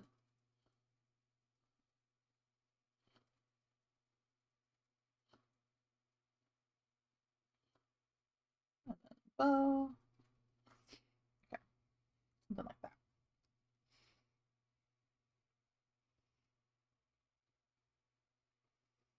I think this plant right here might just be one of those like a show plant. Um, the the plant version of like the really fancy cake that bakers make to put in their window to entice people to come inside their store. Yeah, the plant version of that, whatever that is. Kind of like a perfectly pruned specimen or something.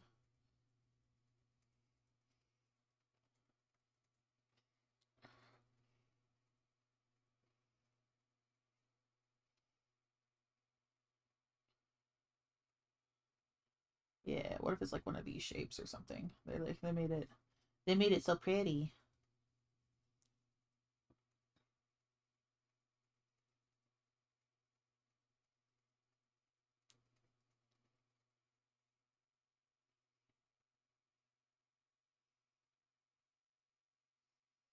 Probably like a gift from someone, years and years and years ago.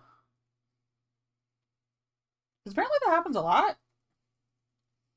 I don't know, just like throughout history, read stuff, and it's like so and so gifted, like a plant or something, and then so they, by they I mean like the powers that be, like literally the powers that be, because like kings and queens would be like, and here I gift you this apple tree, blah blah blah, because it represents this, um, to like another, someone they're political ties with or choose or whatever, various situations, birthdays, um, and then they like plant it in there, like, oh yes, this would go great into my summer palace, and man, some of those plants are like I've read that like some of the trees and stuff are like still there, or like the grandchildren of those trees, like, have survived or whatever and stuff like that. Anyway, I just think it's kind of cool. People are always gifting each other like plants and stuff.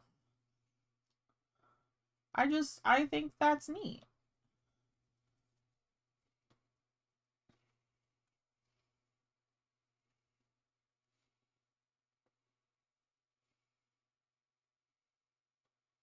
Like all throughout history, we're just like, look at this cool plant I found, you should have it.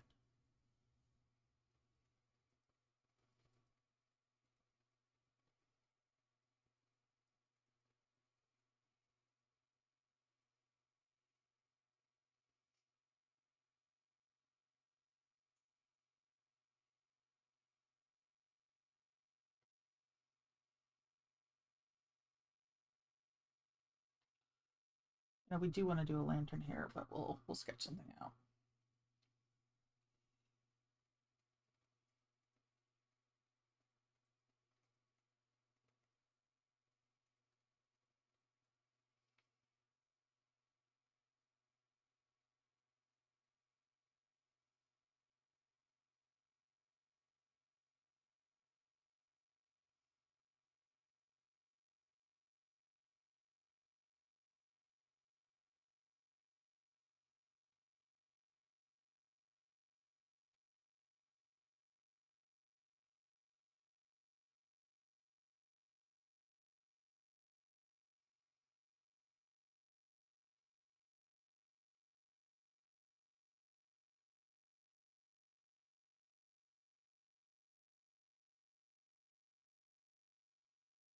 It's eyebrows, not. But I think it's a mustache. Okay, I think I just decided that this guy has a mustache and a beard. As long as they're properly groomed, like there's no prescription. That's not the right word. Whatever. The uniform doesn't include like specific hairstyles that are like allowed or disallowed. It's just a certain amount of like cultural ish, like we're looking for cleanliness, not exactly shape. Something like that. Mostly because I think like a huge part of it is the queen uh knows what it's like to have very very strict um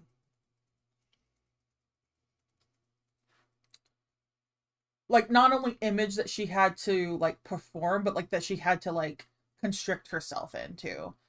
um but also I think like part of it is like it's literally just easier to like police people with, in terms of like, did you use soap? Great, awesome, here you go. Wear this cape, you're good, you know as opposed to like having to like come up with like your beard must be exactly 2.5, because like then you're measuring people. And she's like, I don't care, I need you on the wall, put on the helmet. Like I'm not gonna, I don't want to legislate, exactly how long your beard can or cannot be. I just want you to do your job. That's Annalise's entire thing.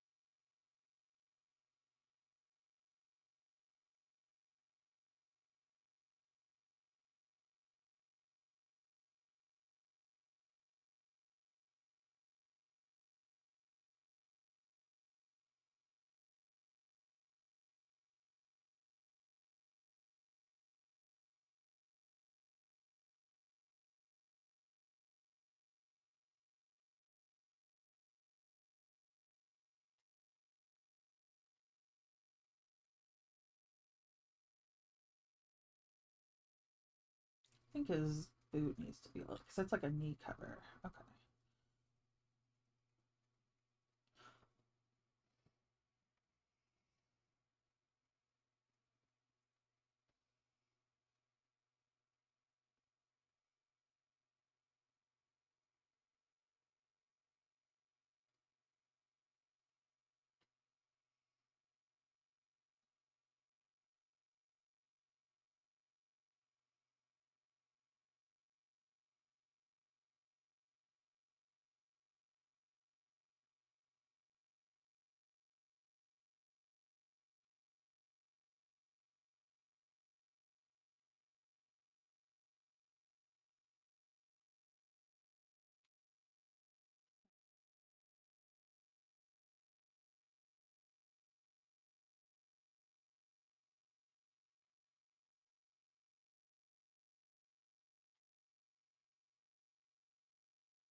What should we talk about?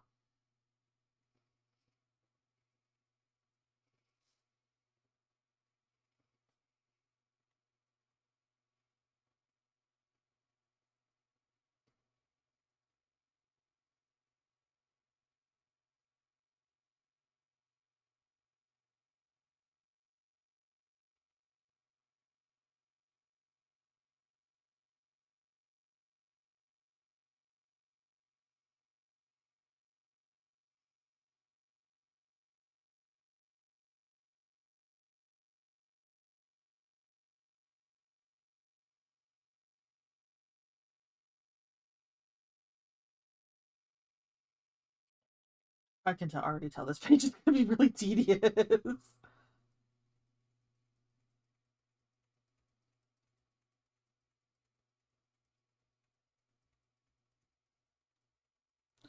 And it's no one's fault but my own. But I am reserving the right to complain about it. Because I love complaining. Oh, what was that thing I heard the other day? Like a phrase. Mama didn't raise a quitter, but she did raise a complainer.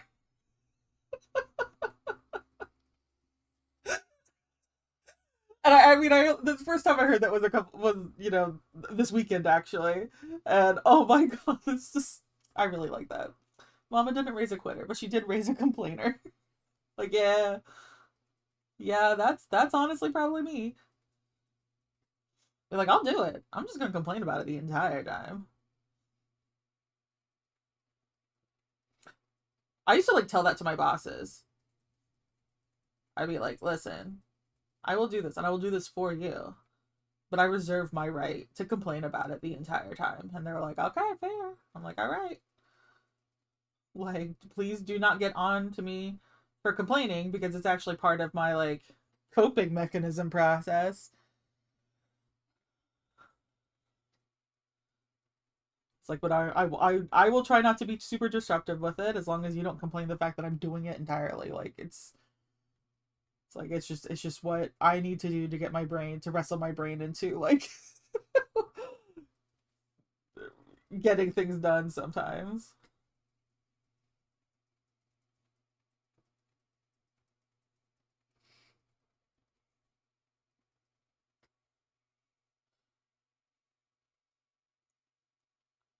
And no, I'm not using a reference for these things at all, which is probably going to bite me in the butt later, but don't do what I do, kids. Use references. Make sure you know what you're drawing before you draw it, because otherwise you're just going to have to erase it and do it all over again. I say as I continue to ink this in without doing any amount of research.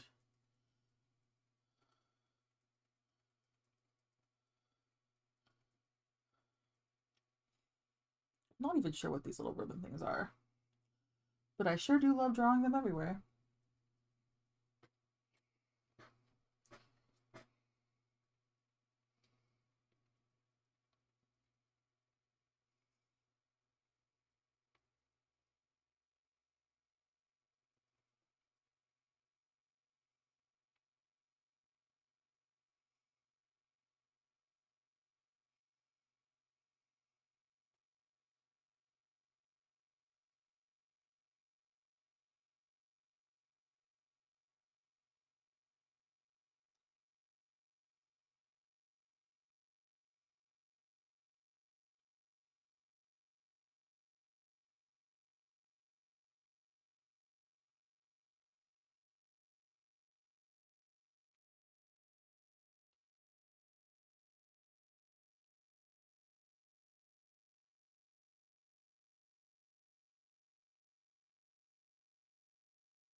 Might have to do some proportion fixing. The face is a little bit too wide for how it actually needs to be.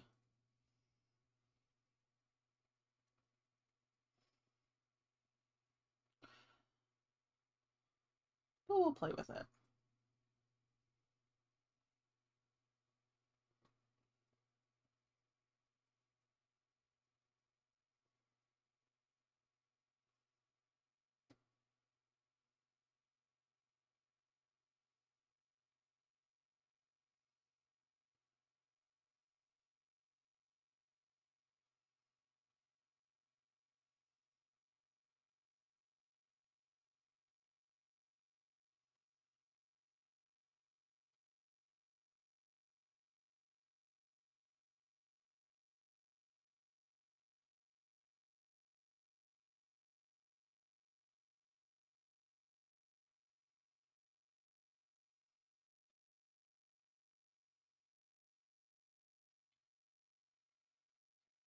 I just realized I have now 3, I guess, male guards. Or male shaped guards, anyway.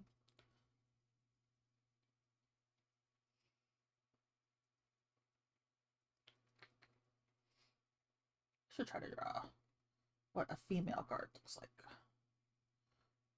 Still bulky big plate armor, I think. But I did realize that the Palace guards definitely have some fake chiseled abs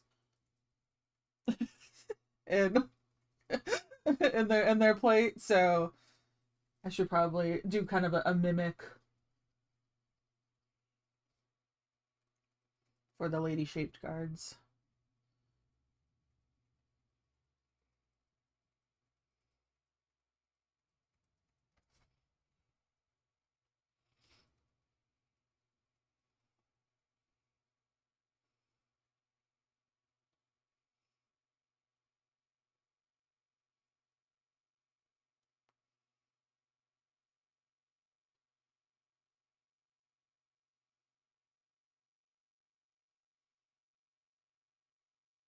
Yep. We're really gonna have to do some fixing on the hands there, but it is approximately what I want.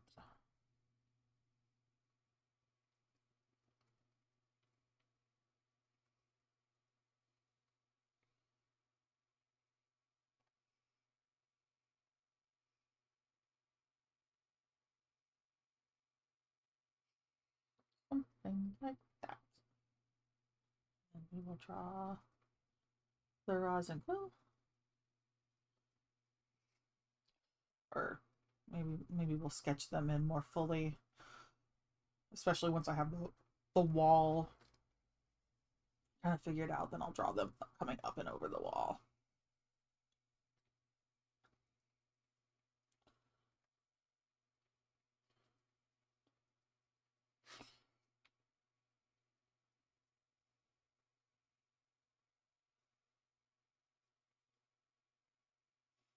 They were told to take the front door. What else were they supposed to do other than break in?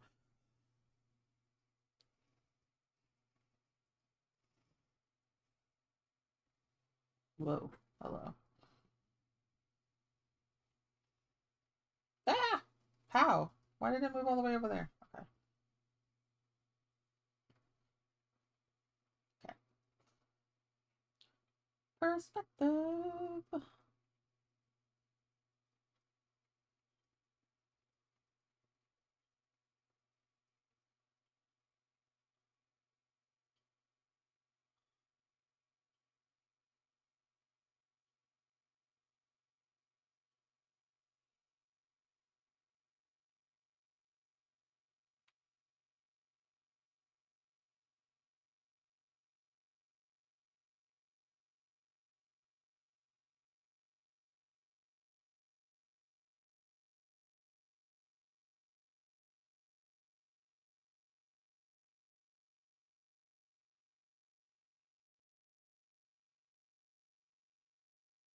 It's like, here's the tree. It's definitely.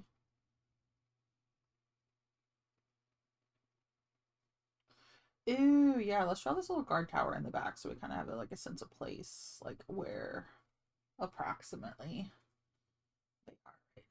So let's do this one like kind of tiny over here because it's like way far out. What did I draw over here? Let's do that little. And there's a barn.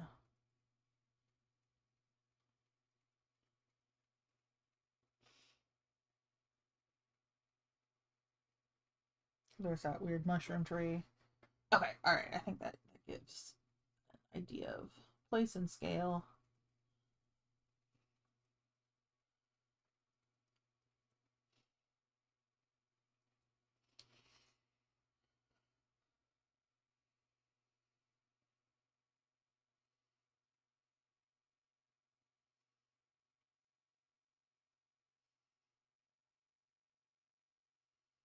Um,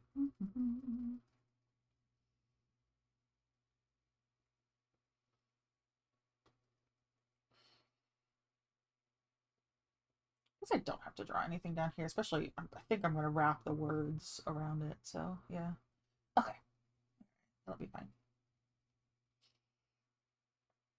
Like, there's a lot going on with this page, but there's also, like, not a lot going on with this page. It's going to be mostly brickwork and drawing the guards and then hiding Roz and Quill teeny tiny in the background, pretty much.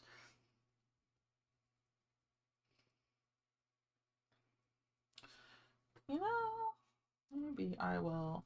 Where's my. There we go. I can go back in. I want to leave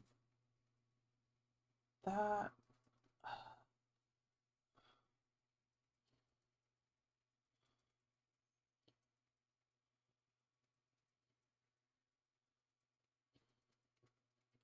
Yeah, because I want people to be able to see that because that kind of gives a sense of where they are in proportion to panel. Yeah. Okay. Cool.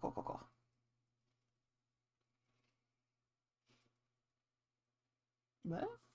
Oh, I need to deselect first.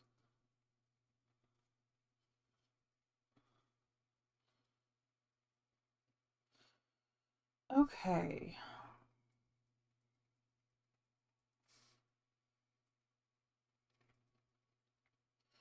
I don't want to go in farther than 25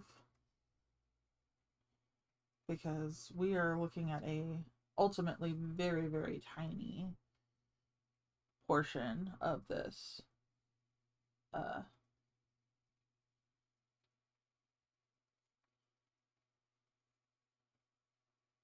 of this page. We don't really need more detail than this because it's so wee.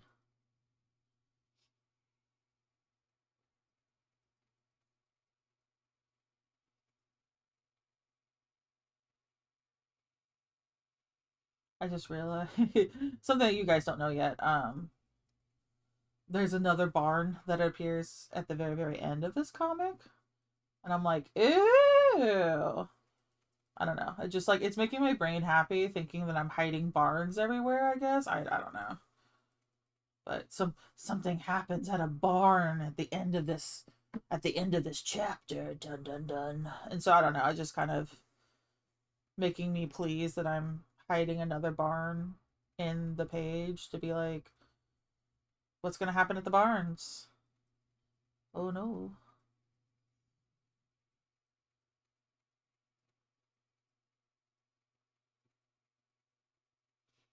This barn? Probably nothing. At least not in this chapter. Actually, we will never see this particular barn again once we get past this page. I might draw a similar barn again, but I guess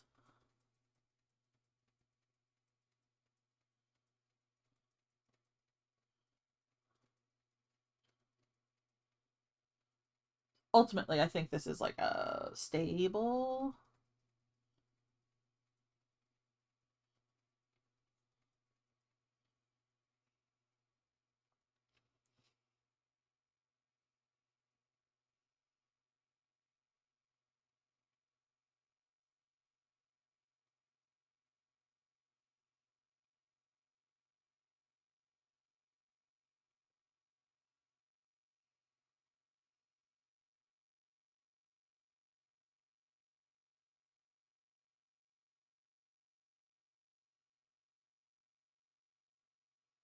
I said stable really hesitantly, and then I never like finished my thought. I think this is a stable for horses. This might be where like um I don't know, maybe the guard horses, maybe there's like a carriage or something. It's kind of like the backyard of the palace, so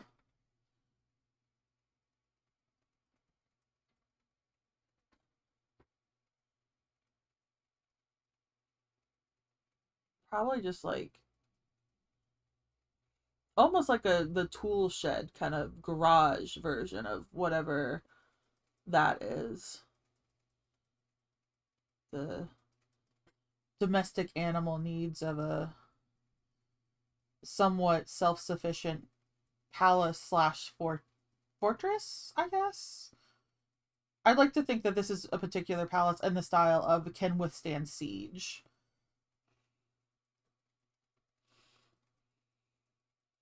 Like it's at the top of the hill, it has a moat.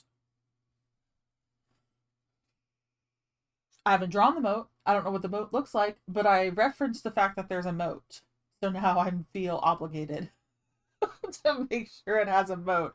But yeah, moats usually it's like part sewage sanitation, part defense. So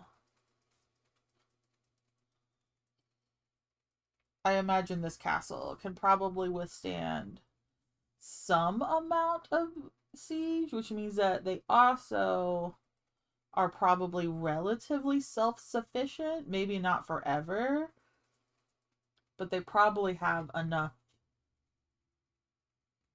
food stores and like animals that they can, you know, feed themselves in case of.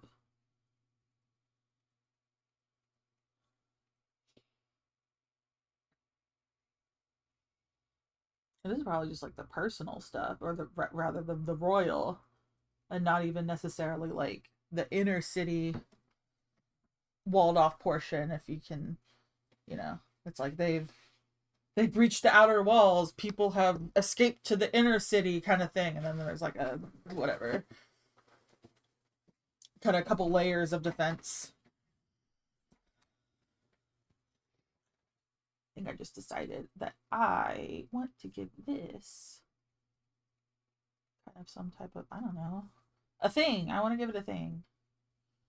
I don't know what that thing is for, but it's here now. Maybe it's some type of lightning rod. I have no idea. I drew it.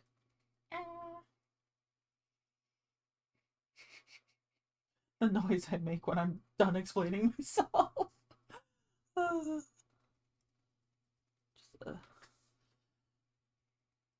my cat and I have the exact same mannerisms. Sometimes we just like to sing and make noise.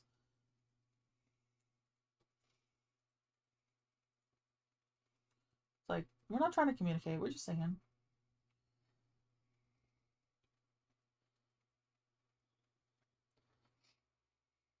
Okay.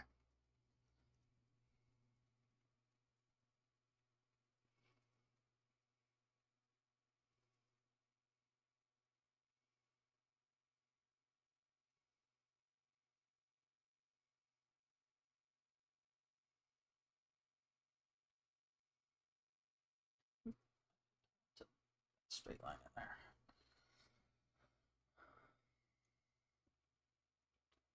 Ugh.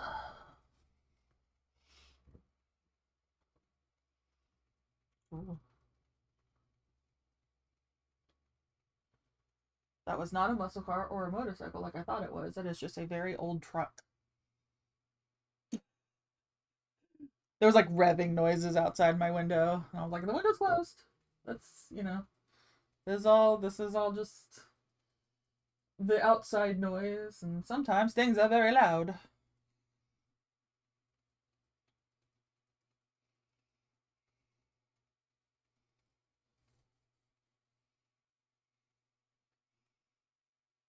I don't need to draw anything in here. Try to contain myself from drawing so many trinkets.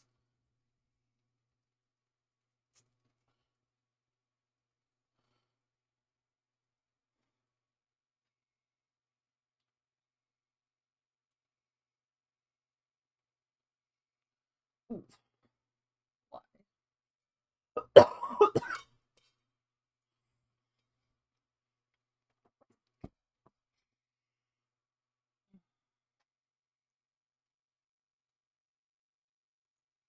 I will, however, draw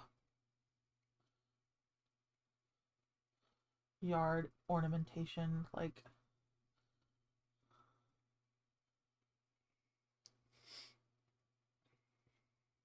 yeah. The rest I'll paint.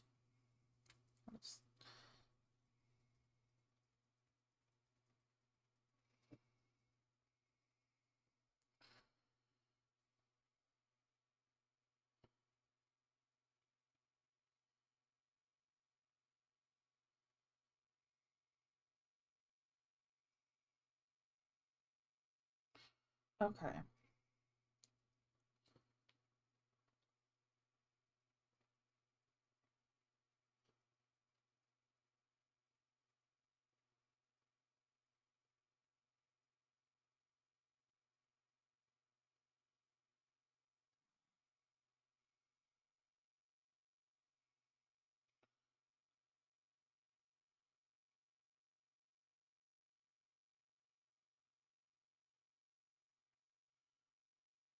Exactly sure how the top should look, other than apparently it also has a ribbon.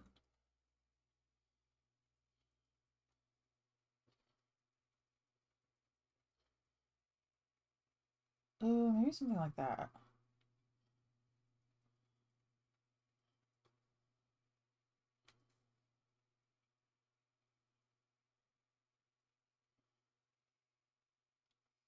Okay. That's not super bad.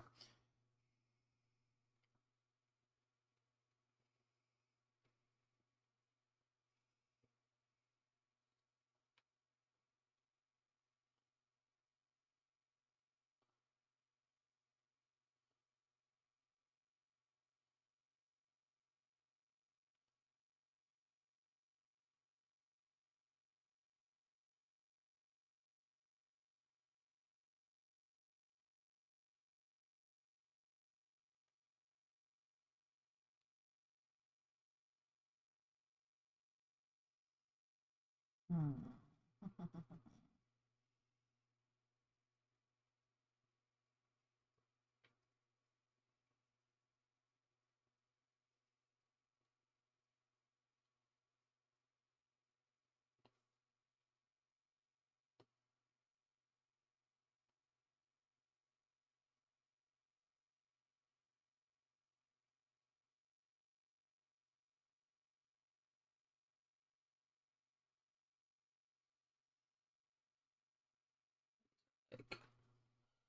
kind of like spotlights.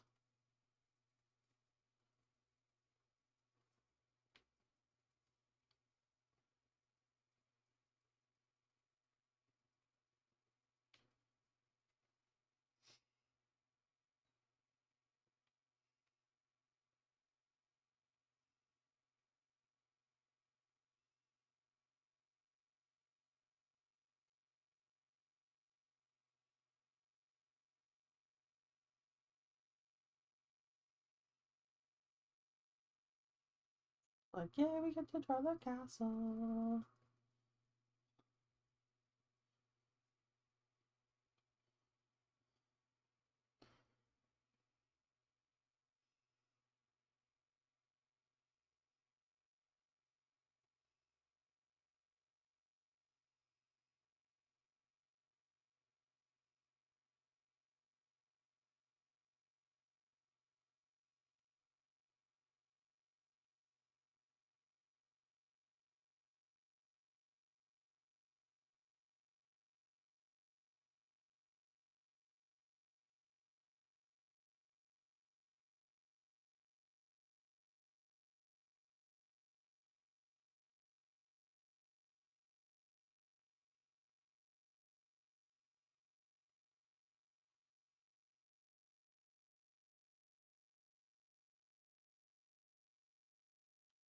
But soon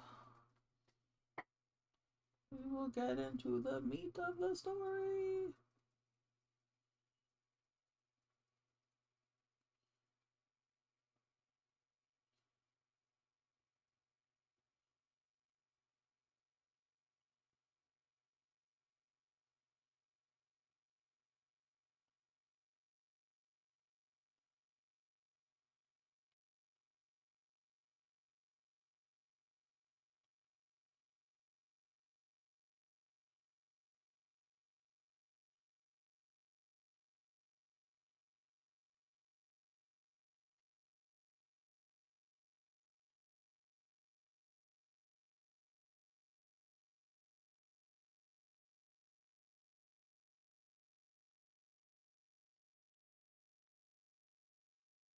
I have to do that moon again later, but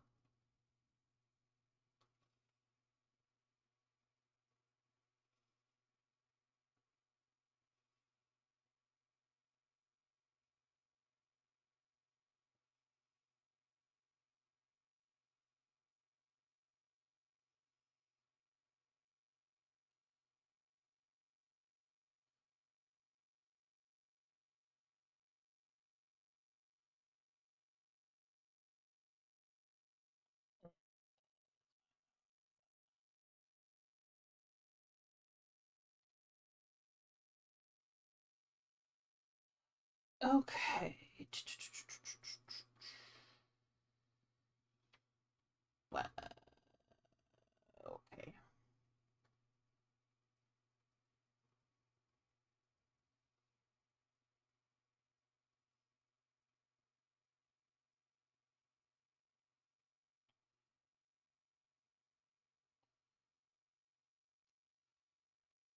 Architecture.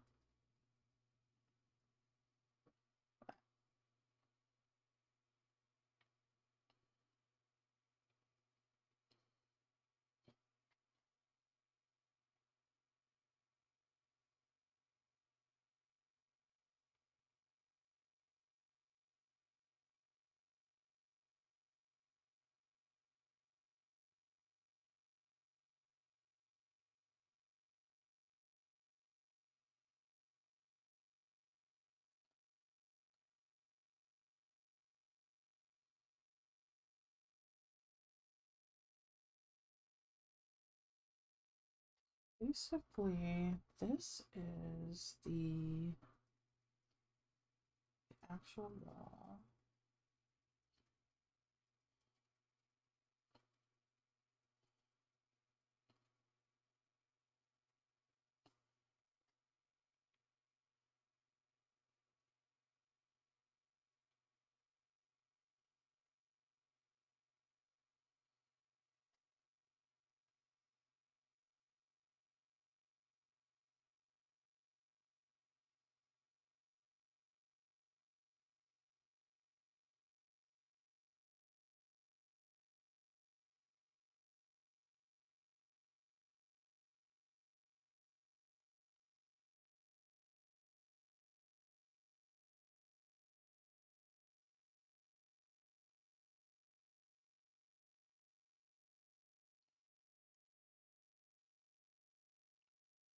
These are like...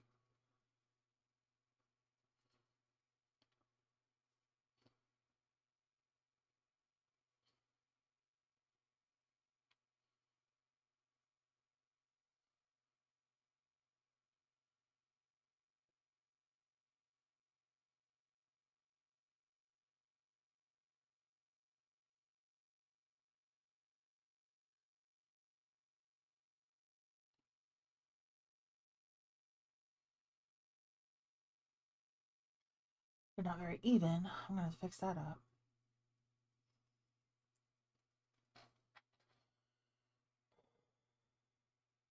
There's actually going to be a second one right here because perspective would actually give us, yeah.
Yeah, something like that.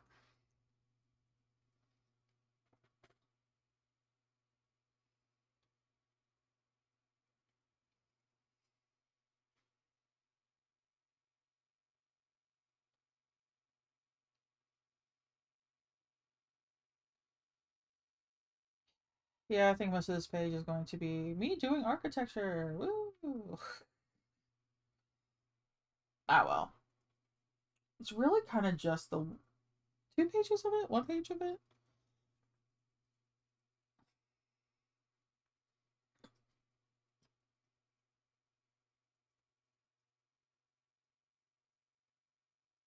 Page 18 will also be some pretty much just wall architecture scenes too, so but I think page 19 is actually when they're inside the palace, so like a different type of architecture. It's gonna be interior design. Yay. I'm so thrilled. There's a part of me that's very excited. But also there's a part of me that's like, oh god. I'm gonna have to draw more interior design. Now that'll be trinket hell.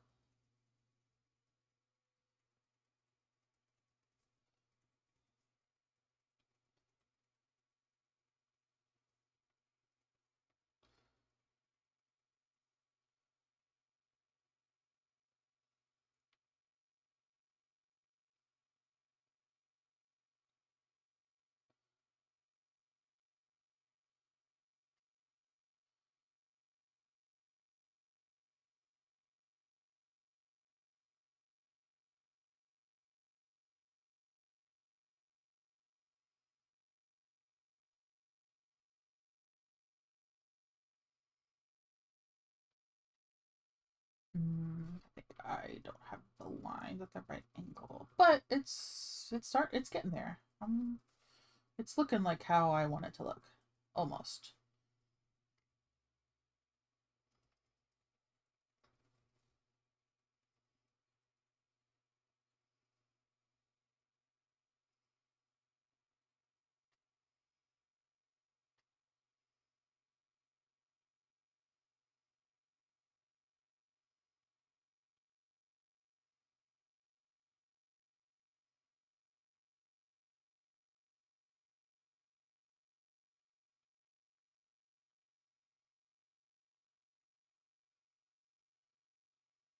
Something like that.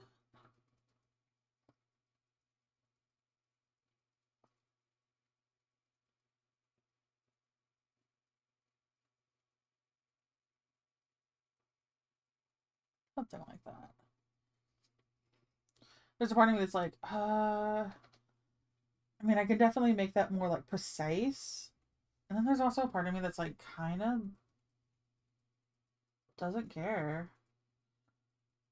Like I kind of like it a little bit on the janky side because I don't know, it gives it more.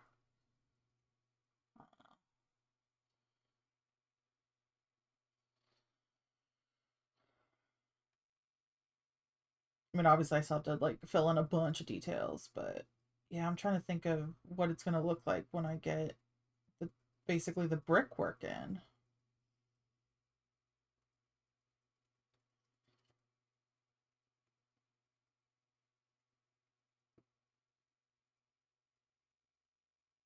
I did decide something at the very least.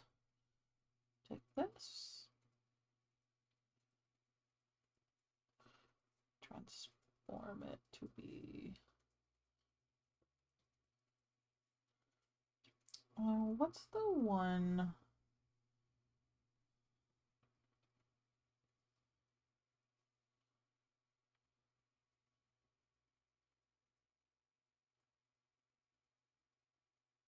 Free transform. I think that's what it is. Squirt. Okay, we're gonna do that, I think.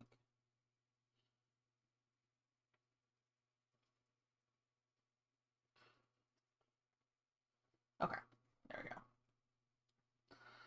Just a little bit wider.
I decided that this is going to be taller than the little ribbon thing.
Maybe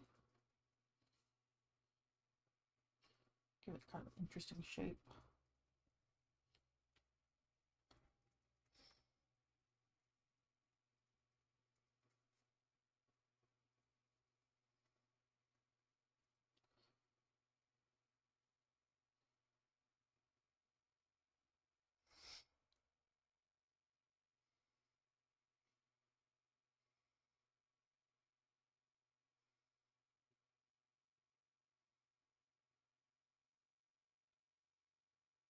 Yeah, okay. We'll go with that.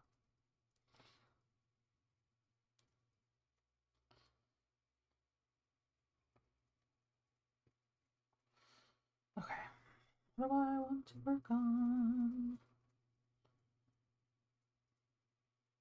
I should work on something.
This looks something like stairs.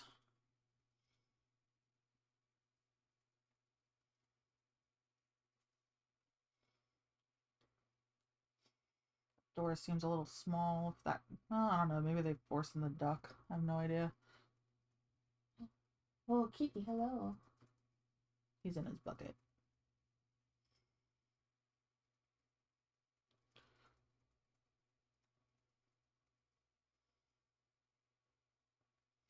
Ooh. Oh, I want to go back. There we go.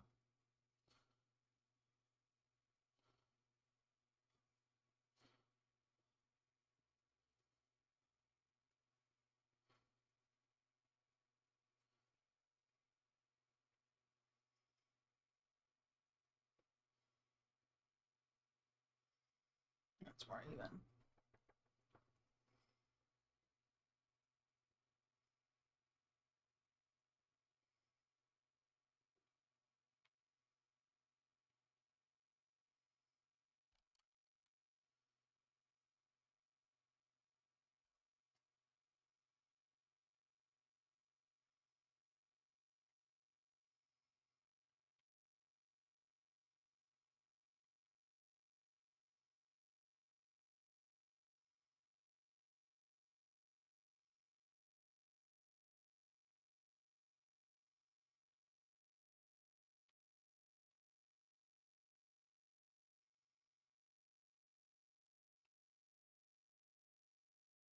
Okay.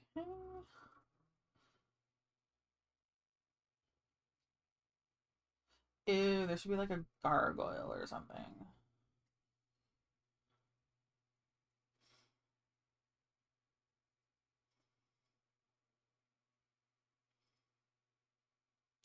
Yeah, probably like the symbol of the kingdom or something, which is also a dragon.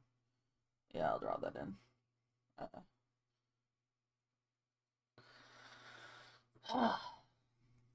Well, I know it's early. However, my stomach says that maybe I should go to the bathroom. So, anyway, I think I'm just gonna go ahead and end it early. We did a lot of really good stuff today. Sorry I couldn't make it the full 3 hours, but we almost made it. Um, yeah, we got all the way up to inking. Like, yeah, I put the panels in and I started sketching it out, and we're in inking stage already. So that's really not that bad. Uh, heck yeah. Not a lot of text on this page either, so it should be all right. It's mostly just, oh my god, it's gonna be me drawing bricks forever, but we've already done. God, I've already done a lot, really. Okay, all right. I am gonna end this here. I will see you guys on Thursday. Uh, God, I hope I see you guys on Thursday. Things have been weird this month. My husband's been having a February, so we'll see. Um, but yeah, I will be back. I will also I'm trying slowly to get myself online more, so we'll see you. We'll see you. Yeah. All right. Well, I will catch you next time. Have a good day. Have a good week. Be kind to your neighbors. Check in on people. Make sure they're doing all right. All right. Bye. Bye.